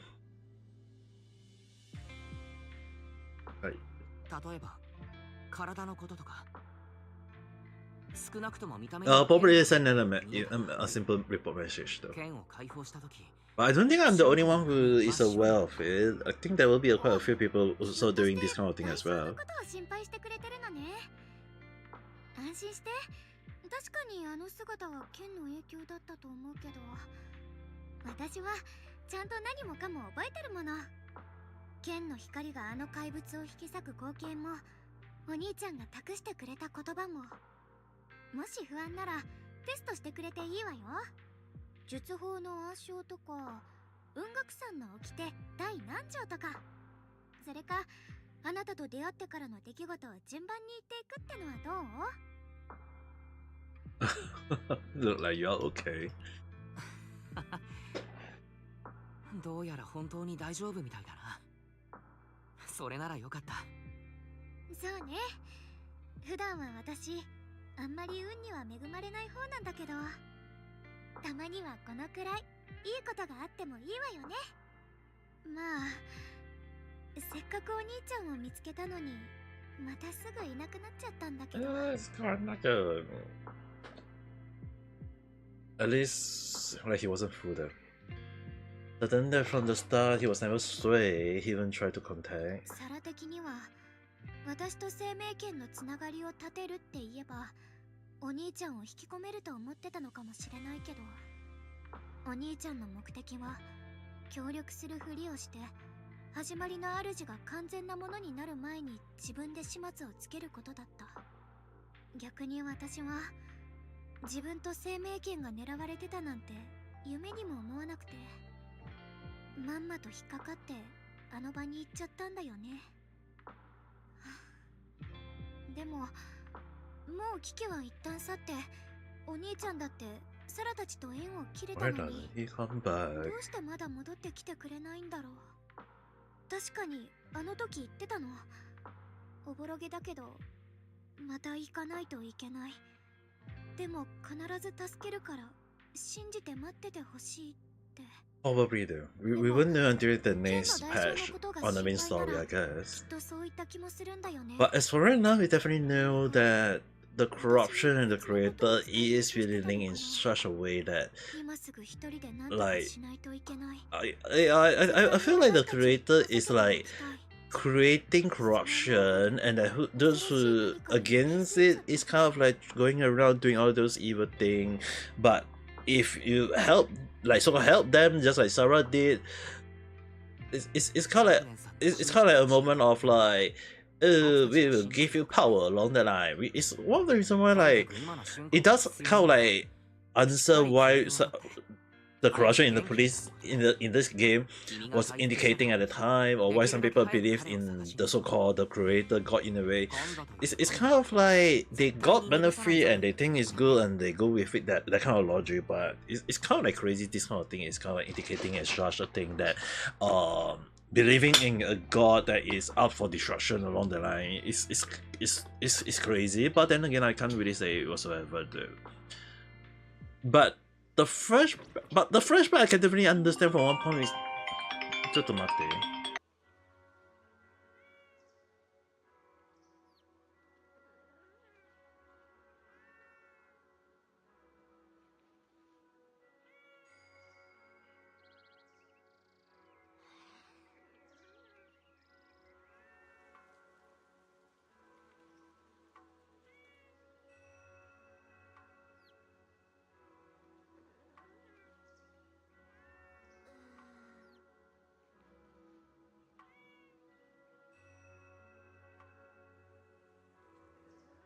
Give me a while, I'll be right back.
I'm back. Sorry, guys.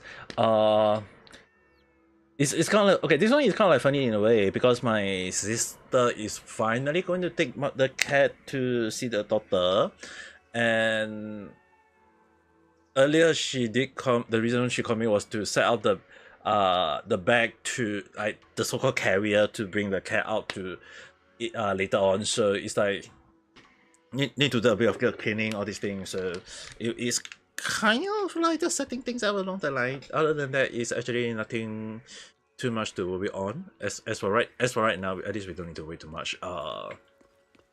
It's just that later I might have to receive a call from my parents to check on something along the line. Okay. しゅんこちゃんどうでした？目を覚ましたばっかりですし、みんなで押しかけてあれこれ聞けないですから。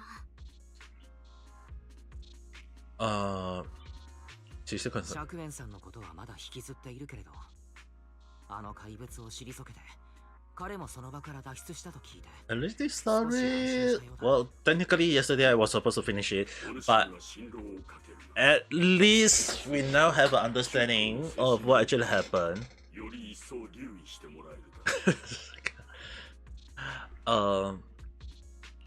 安心してくれ、バンガク先生。あの子が生命権を抜いたのはお兄さんのためだけじゃなく、僕たちのためでもあった。責任を持って付き添わせてもらう。まあ、あの子は私たちが思ってる以上に強いですからね。だから余計に心配したくなるところもあるんですが。さて、本題に入りましょうか。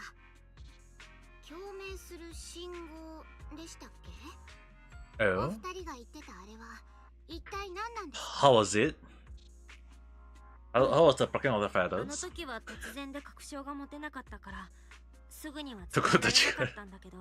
How was the experience there? っていうか、春光が撃退した謎の力が弾けた時、ラマニアンホローにある4カ所で同時に一瞬だけど。I never plucked a feather before, so I have no idea. Mostly playing. それぞれどこなんですか？今具体的な場所が分かってるのは4つのうち3カ所だけ。今回始まりの主が現れた航空跡地と私たちが三将会の司教メボラクと対決したとこ。Well, can I have an understanding why you find it disgusting? 宮妻に包まれてた町っていう。I mean, like, that's also one of the reasons why, like, many of the people think that it's fine to eat chicken, but the issue on processing the chicken to be an eatable chicken is also the plucking the feather, all this thing is also kind of like all the organs cured. Yeah, the funny thing is, right, there are some part of the internal pork or cow that can be eaten, the internal part, like pig stomach, pig organs, pig's kidney, all this thing can be eaten in some way. But when it comes to chicken, that's a whole new different story.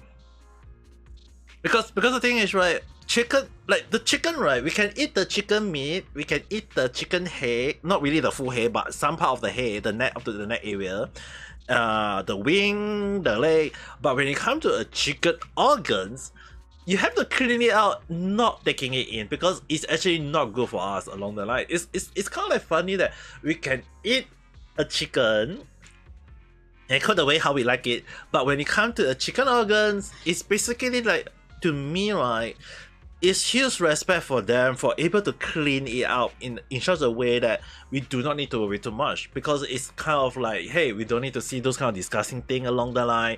And I'm not sure some part can be eaten or not, because I'm never really eaten the internal part before, but it's still disgusting in a way when you're like, imagine you're the one experiencing the moment of like you have to cut the chicken up and see all the dirty thing along the line. I can only hope that if you guys do eat some part and stay healthy, I think that's the good part though. Because you don't need to worry. Like if eating the heart and help you having a heart attack is good, then I think that's the way to go. Because even for me, right, I can't really say like what happened to me when I got through. It's like you guys, I already did the random chat. I do it as an official random chat in a way about what actually happened. But it's also kind of like something that out of nowhere when I end the stream, all this thing, it's kind of like it happened.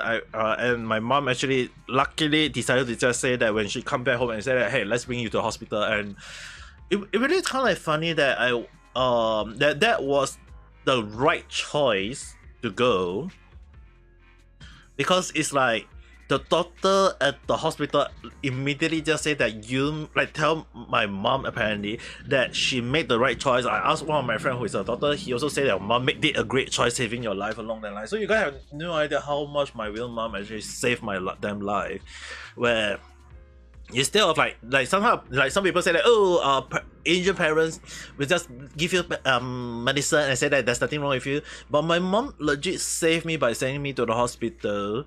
Was like seemingly saying that there was something seemed to be wrong on my end, and she asked me about do I need to hospital, and I apparently say yes at the time, and that was the right choice that me and my mom made by bringing me to hospital and making sure that I stay alive.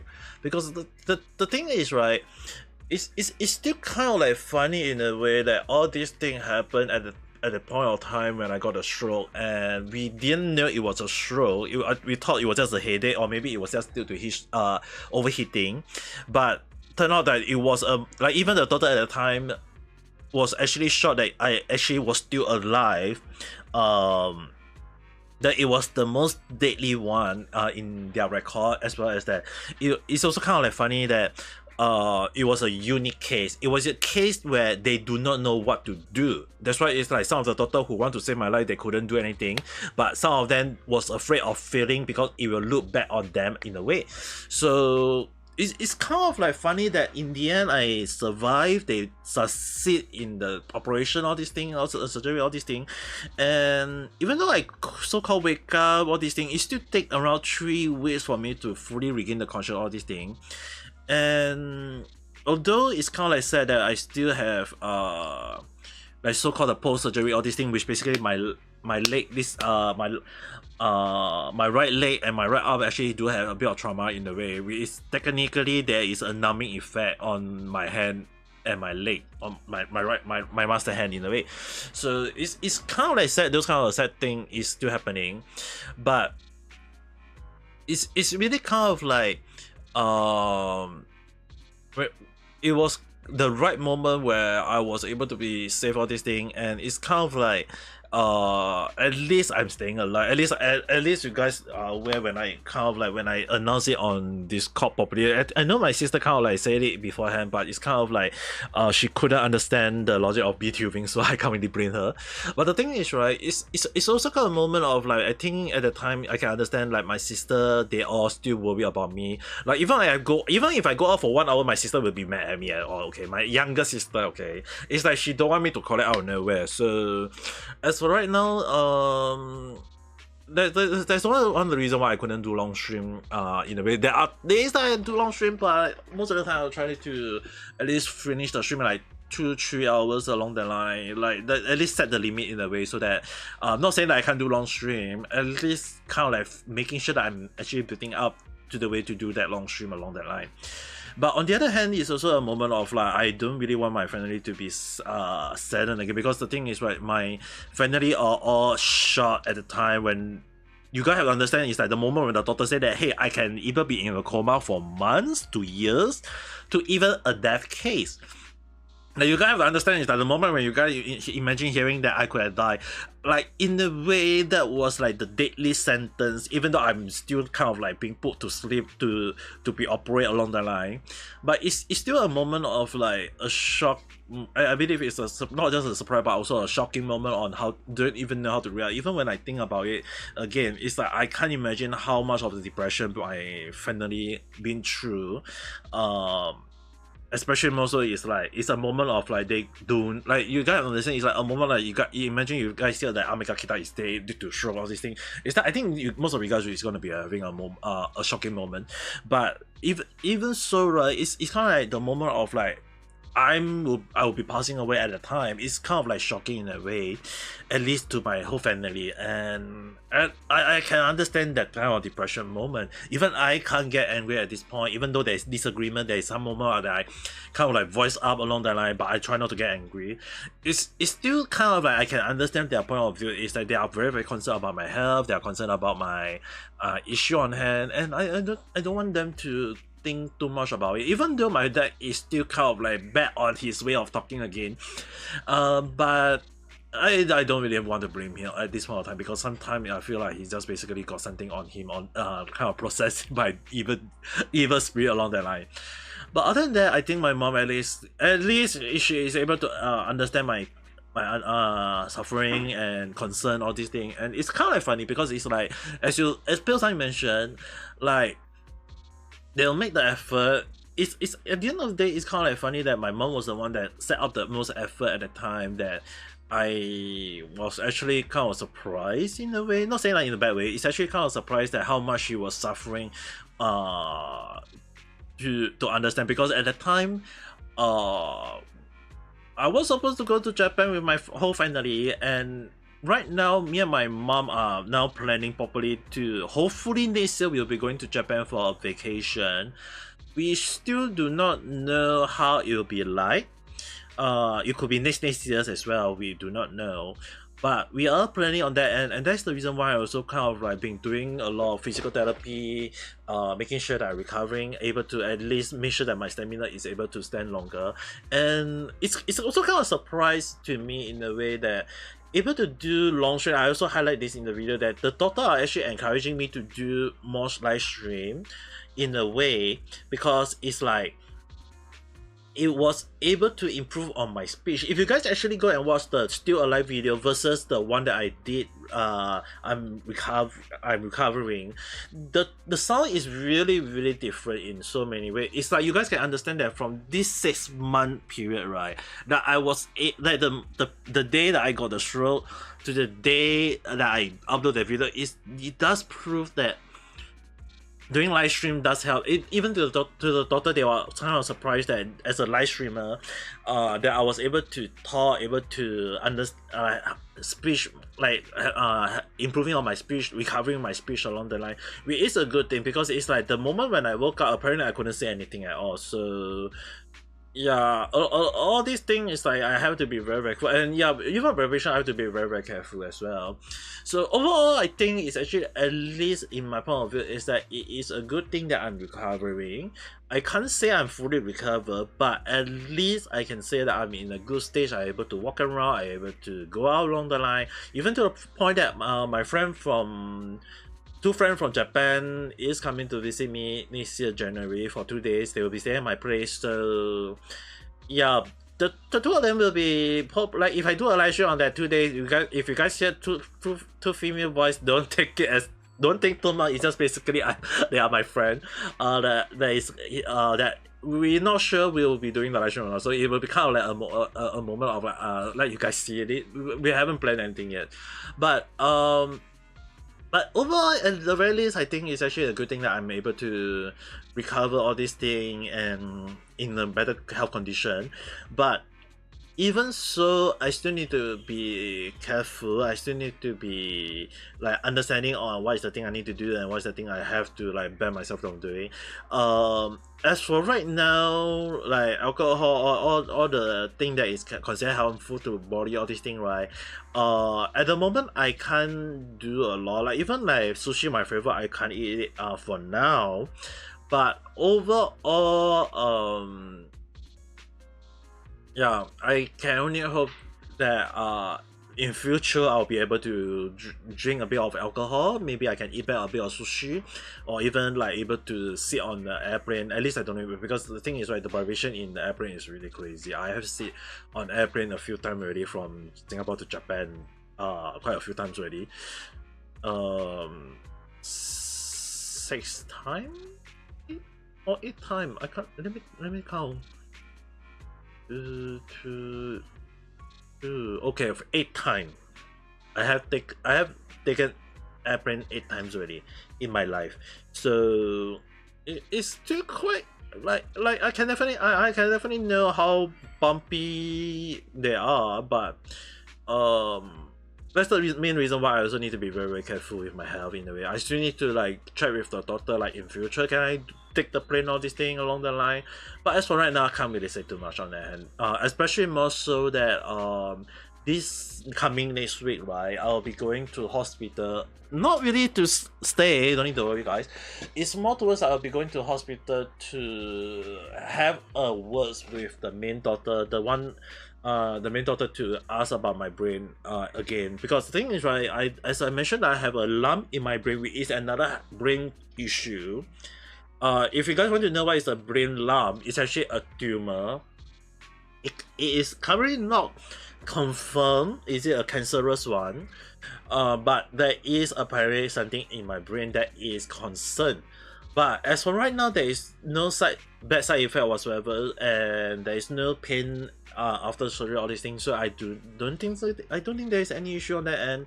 But it is at the moment something to look out for, which maybe in future we'll have to do proper check along the line. But as for right now, I really pay the guy have to understand one thing is that I pay a lot for my hospital bill to the point that I actually legit broke right now.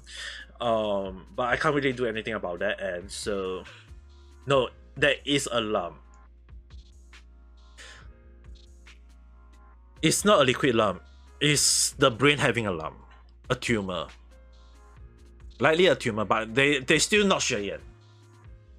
Because the thing is, like, they can't open out my brain again anymore for now, so can't really say too much on that end though.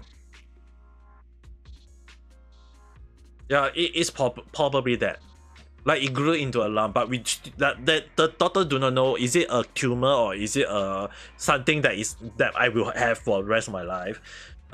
So as for right now, there is another scan that is set next year September, which they really kind of like tell me that they will be ensuring that every year I'll be going for an MRI scan on my health to check out on my brain or in a way.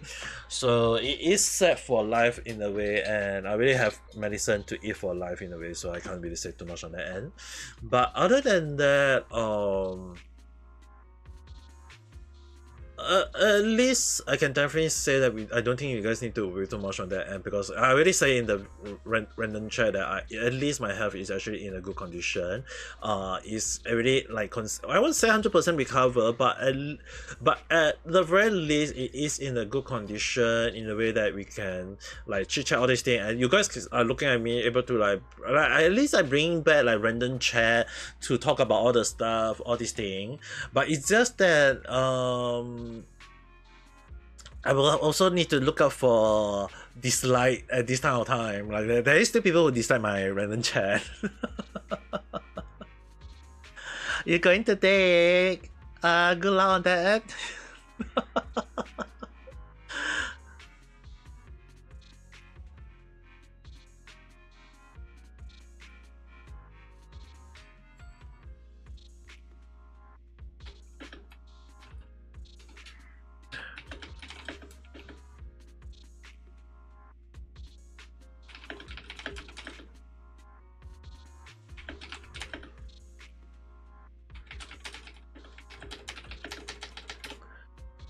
But at the very least, right, I can definitely say that at least my condition is in good condition. That you guys don't need to worry too much on that end. So at the very least, right, I don't think you guys need to worry too much on how we think about it.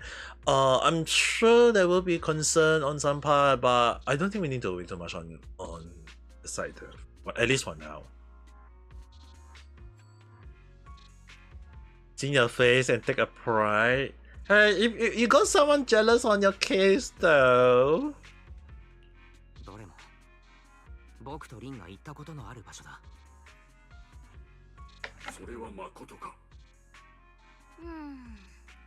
どれもラマニアンで人気の観光スポットってわけじゃないですもんね。おかしいのはそれだけじゃないよ。もっと気になるのは最後の4つ目。フェリー。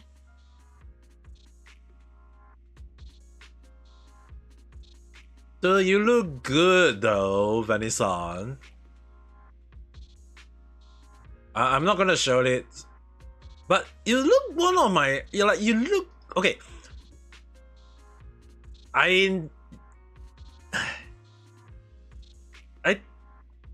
Okay. I'm not gonna say too much about this cosplayer,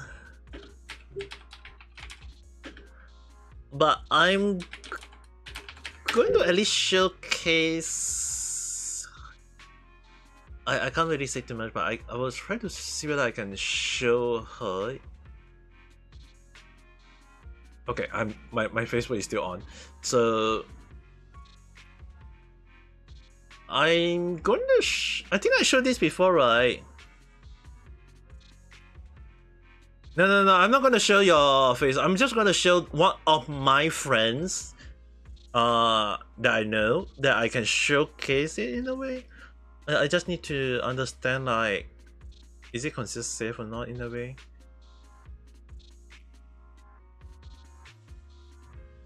So basically, a friend of mine. You look like her when she's dressed. When she wear like that, though, like in a way.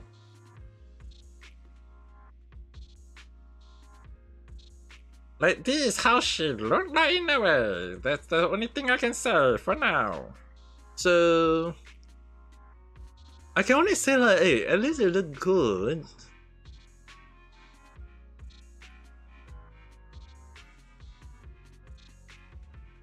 And I think I show a little bit of how I look like just now.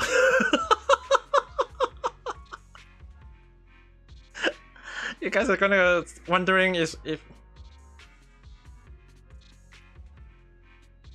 you're gonna show how you look like or whatsoever. I think if you want to show it on Discord on the server, I think is if you want. I think the art and cosplay is where I do allow you though. Art and cosplay, because in a way you can say you are cosplaying in a way though.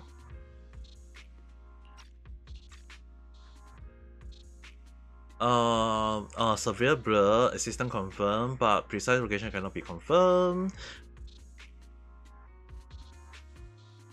Yeah, you can show it. Then you hide again. It almost like it was some kind of response. 他の3つの信号に応えて遠い場所から帰ってきた返事。そんな感じだった。すぐに途切れて気配を消してしまったけれども。私たちがその3つに最近言ってたのはきっと偶然じゃないし。I always kind of like trying not to say whether I look good or not. If I say I look good, I think people will be saying like I'm being too crazy. I never look good.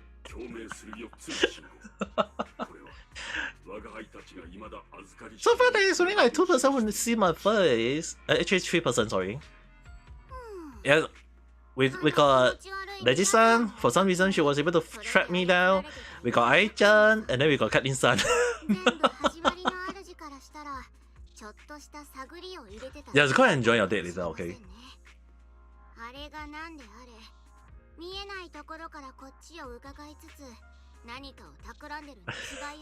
Thank you. But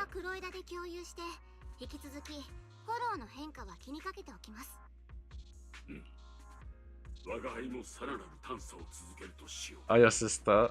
I don't think Kira-chan saw it though. Okay, okay. Okay, just for you once, okay.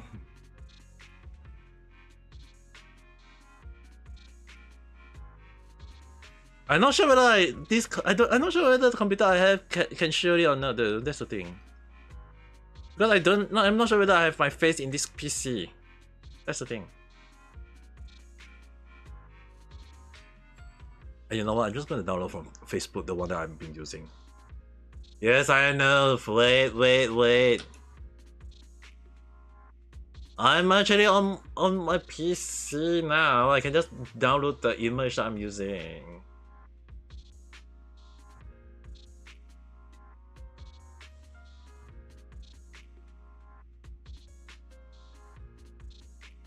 I'm just gonna send it to you, Oni.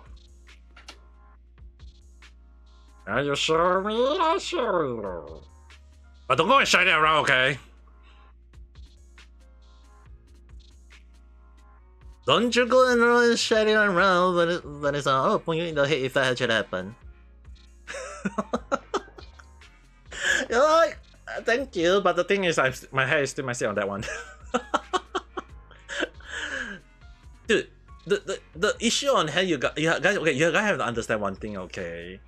Like, why my avatar hair is messy is because in real life, that's how my hair is, though. Like, even if I brush my hair, okay, I have to say this. Even if I brush my hair will either get messed up or it will actually become wave, like a wave, you know what I mean? Like the waving hair, the kind. No, my eyebrow can't adjust that. Because I had no idea how to adjust on eyebrow, so maybe in future, but for them. I know, I don't know how to bloom my face, don't need to think too much. 黒枝と万覚先生が揃って動いてくれるなら頼もしい限りだ。春光に付き添いつつ、僕とリンも気をつけておくよ。 At least now you know how I look like already, like how your Ame Papa look like now, right?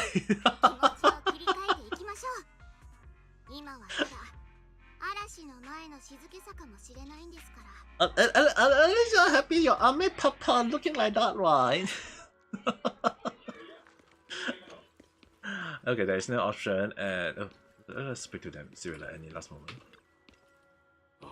I have to probably show you my gratitude. After all the burden of the past haven't exactly disappeared, but their age, those thorns that one seemed to tear at my core day and night, they have seemed to worn out quite a bit. The weight of that constant pain and confusion had lifted. Well, time to welcome a new beginning. Yes, like a golden sunset ending bring a new dawn, and my heart and soul are no longer immutable as they once were. Could be outdated now? You mean, from now on, please call me Banye, like old friends who know and accomplish one another. And you should call me by my name. You are a company worthy of respect. I address you as not sense. This is my way of life and of friendship. Therefore, except for certain occasions where I must address you by name, please allow me to continue calling you your excellency. It's an honor to have your respect. Thank you. Thank you for everything. It's a good thing that we at least have a good moment with Banye.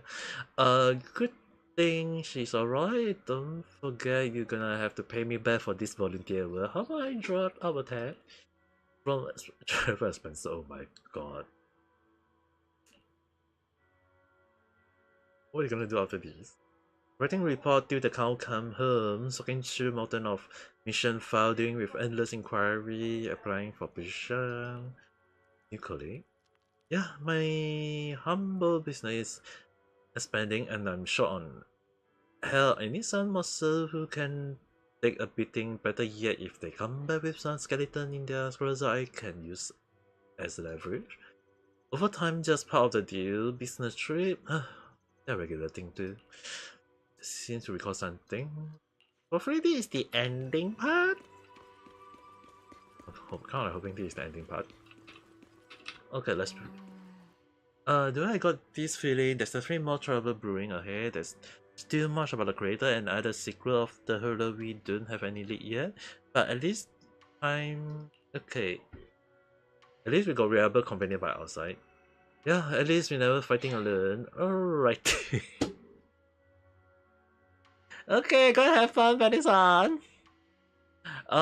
Even I swear that MiHoYo is also using alrighty now. Can we do tomorrow? Right now I'm gonna take a hot shower and sleep. Then get some rest, all this thing. And everything is done in a way, right? Oh, we have to sleep.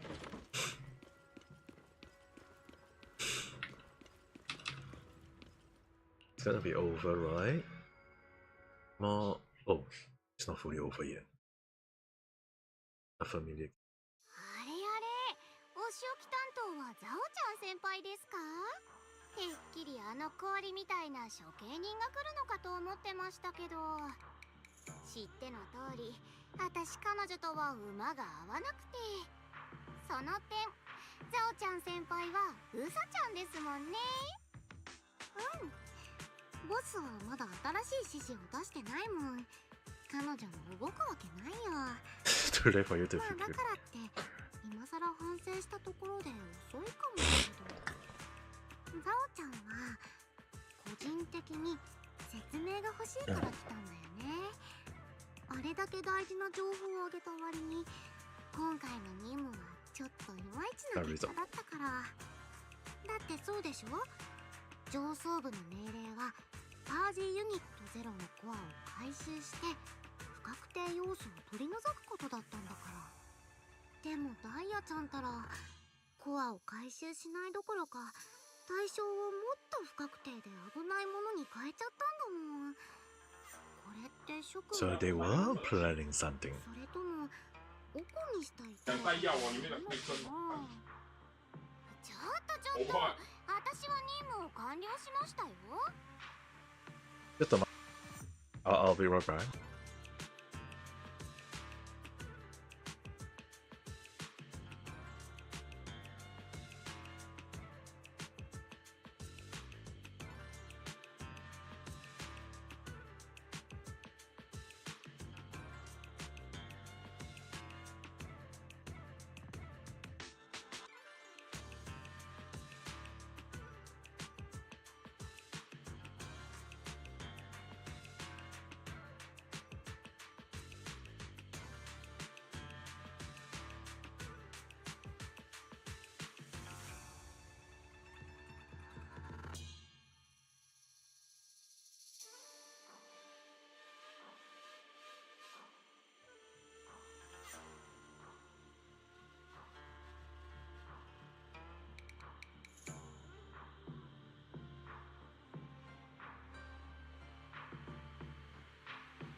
sorry, I'm back.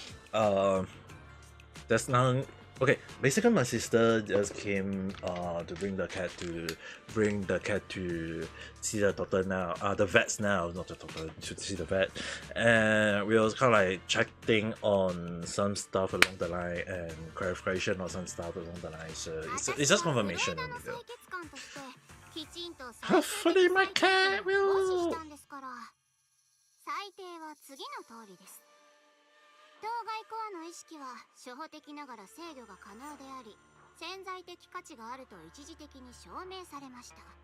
よって当採血官はこれを抹殺する必要はないものと判断します。それとコアはきちんと回収しますよ。万学先生っていうボディに入ったままですけどね。ザオちゃん先輩、私彼を黒枝に推薦しようと思ってるんです。黒枝に入れちゃうの？だってその方が面白いと思いませんか？彼の身体的スペックと掌握してるあらゆる情報はきっと黒枝の助けになりますよ。長期的に見れば一回こっきりしかないコアデータの輪切りよりずっと価値があります。それにトップスのお偉方が知ってるか分かりませんけど、万学先生のコアをいじって殺戮兵器から機械人らしい外見に改造したのは他でもないあの大物らしいじゃないですか。ロスがこの件に興味津々なのもそれが理由だとか。ダイヤちゃんってそういう言い訳をつけるのうまいよね。でもまあいいんじゃない？君の裁定はザオちゃんを追認しとくね。その代わり上層部の石頭を納得させる報告書にするのは結構大変だと思うよ。でも制御しやすくて役に立つ新メンバーか。深掘りしたらもっといろいろ出てきそうだし、ボスが知ったら。No, I'm kind of curious. Who is this boss? 結局のところスクラップの山にしてリサイクルするよりはずっと費用対効果がいいもん。よし、手続きは言い出しっぺ。 Oh damn, she really accepting all these things. ザオちゃんはいいお知らせを楽しみにしてるね。ザオちゃん先輩、根回しくらいは手伝ってくれますよね。 Come to the end with a sweet farewell. Remember when she's signing an essay. さーて、万学先生、この黒枝からあんたの償いを始めましょうか。長い道のりになると思いますけど、 So Banya 私を and がっかりさせないでくださいね。 remain heavy and grey, but for Banya the path towards. I'm kind of curious too. Oh, it's silent. Okay. こっそり山を降りて適当館に来たあの日、太っちょの猫ちゃんを助けた。 Wow. So the next patch is gonna be her story then. They put this as the ending part. Try to cross path as the ending only to get rid. The day when I was wearing that casual clothes, say it was really suit me. イヤム茶筅の講談師は面白い話をたくさんしてくれる。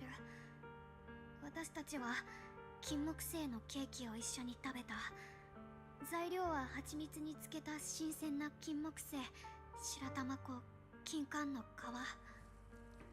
万学先生は脂っこいのと辛いのが苦手で、お茶を出すときは取っ手が右側に来るようにする。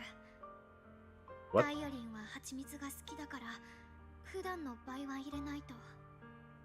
パンさんが教えてくれた秘伝の漬けだれ、陳皮を細かくして Well, she write everything down? ちょっとだけ入れる。火を囲んでおしゃべりしたとき、みんなで星を見上げながら最近あった恥ずかしい話をそれぞれ披露した。私はなんで思い出せないの？さっきまで覚えてたのに。ちゃんと Oh, she really is losing her memory.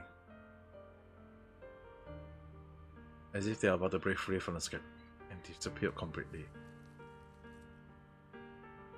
Wait, what? Eating the diary with a sharp pack. After a few seconds, she wiped the damn mark and.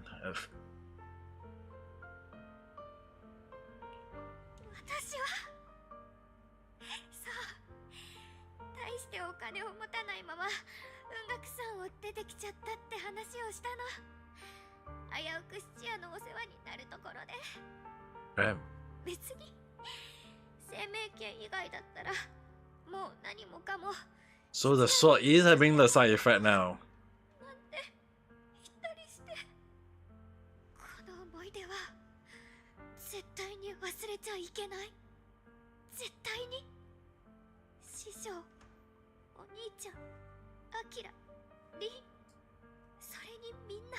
So the sword is having the side effect that is like making her suffering right now. 絶対に忘れちゃダメ。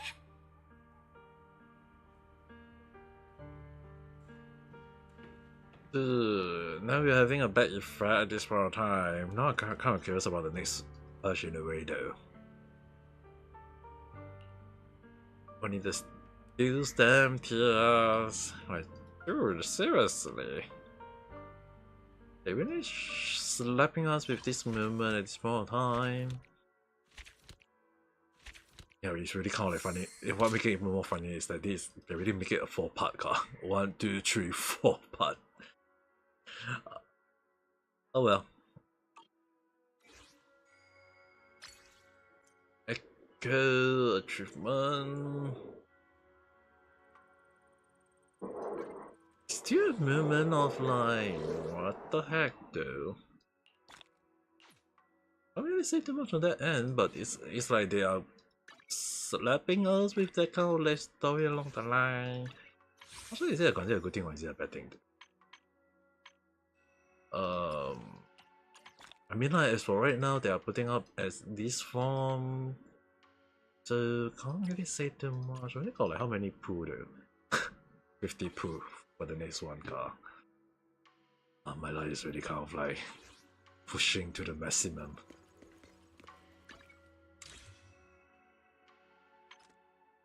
Okay, Grinda, level 20. Oh.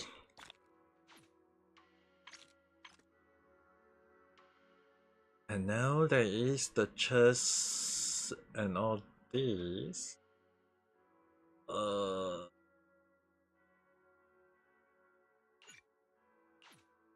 As far as I want to do the event part of the story, I just can't.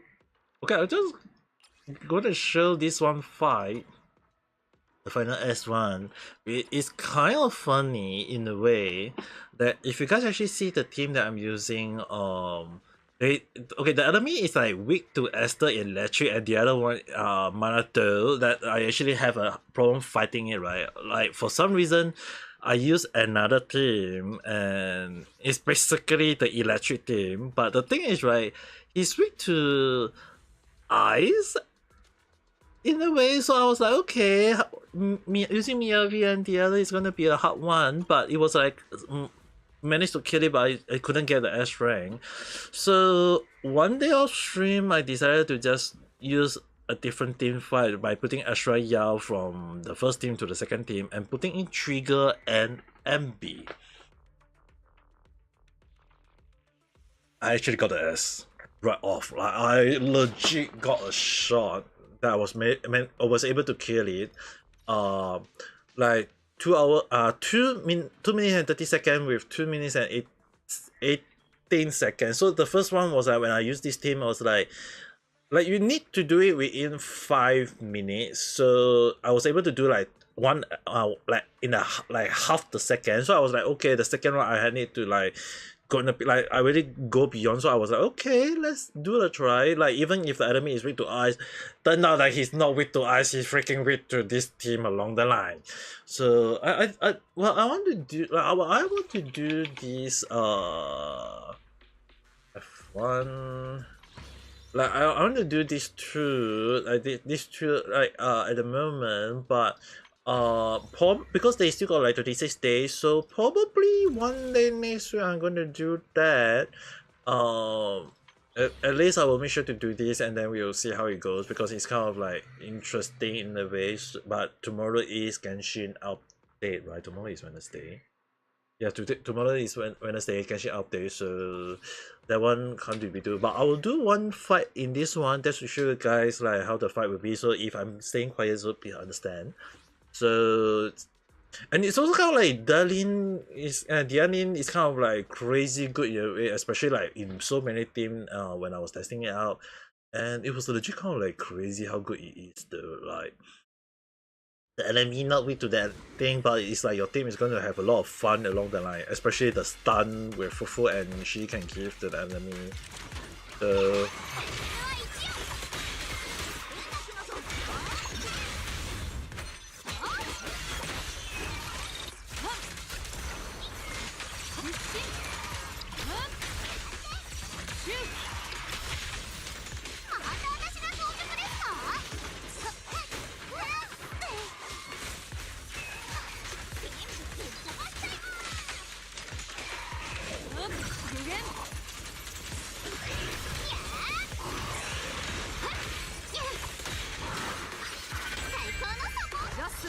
and then go for the first time. I'm gonna be spamming a lot.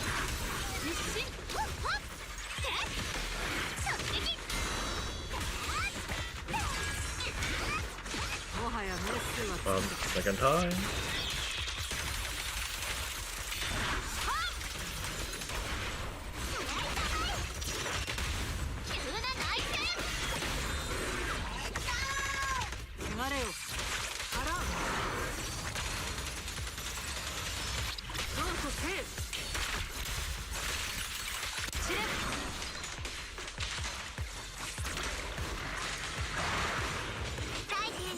And for the first stun first.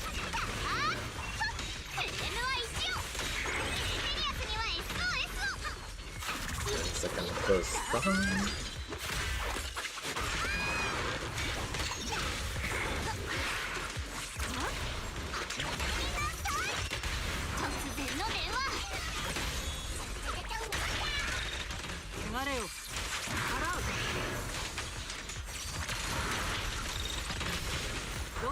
Wow, numbers.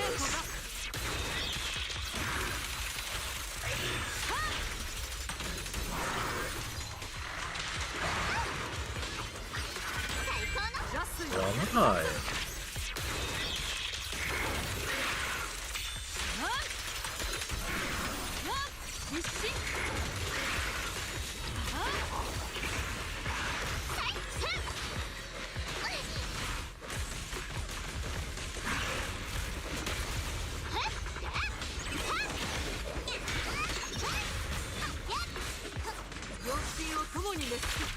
What time for this?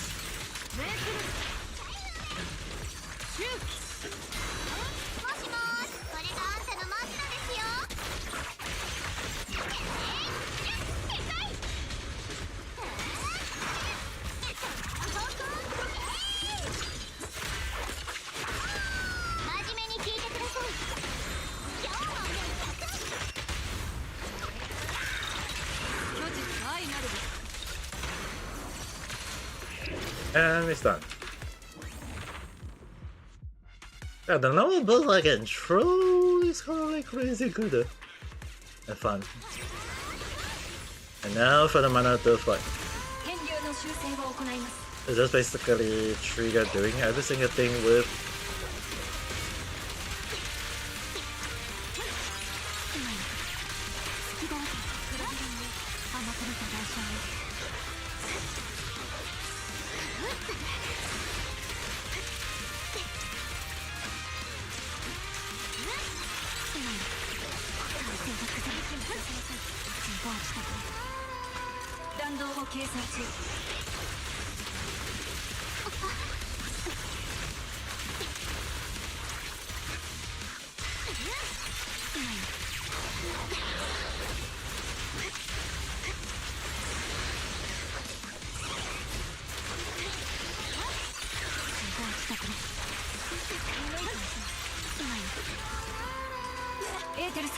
起動。自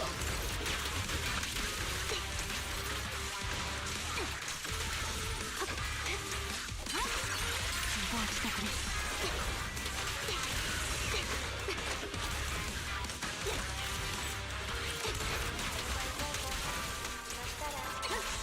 甘く見た代償よ。自動してくれ。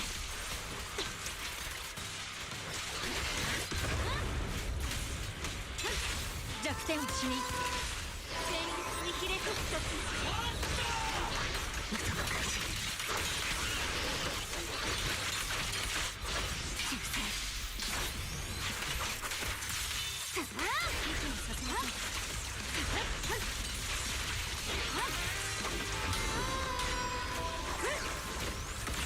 変流の修正を行います。狙撃の心情は一撃必殺。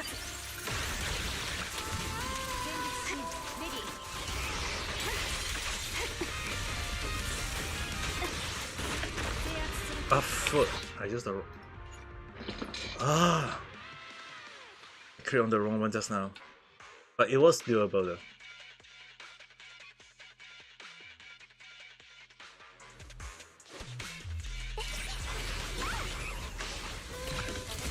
弾道を計算中。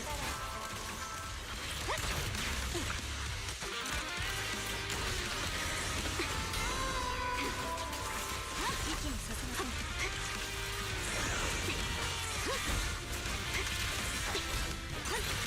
甘く見た代償に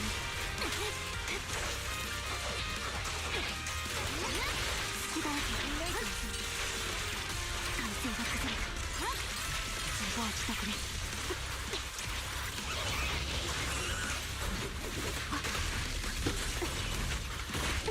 私の後ろに変流の修正を行う。これも戦術よ。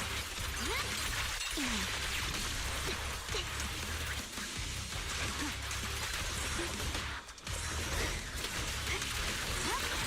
甘く見た代表よ。プログラムよ。自動自宅で。制圧陣形。弾道を計算中。絶対に引かない。今よ。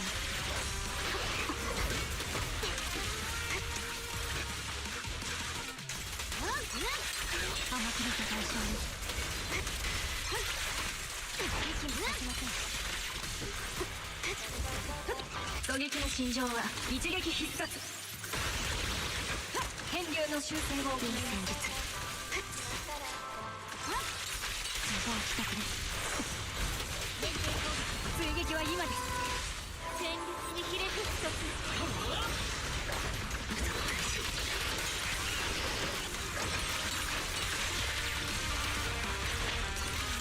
甘く見た代償。好奇ですね。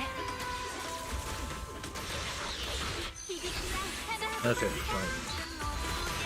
弱点を死にエーテルサイト。命令に従う。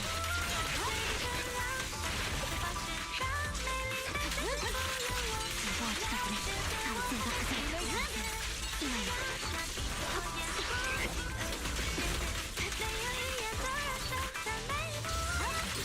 自動自宅で。制圧陣形。食らいつきます。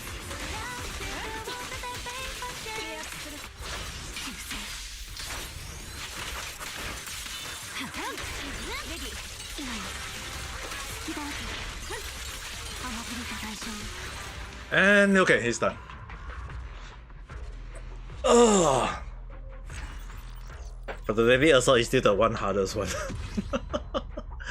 But at the very least, it's like MP was the one able to take a mana to is the in a funny way that it's like there was like one part where I want to switch out to like the thing is like.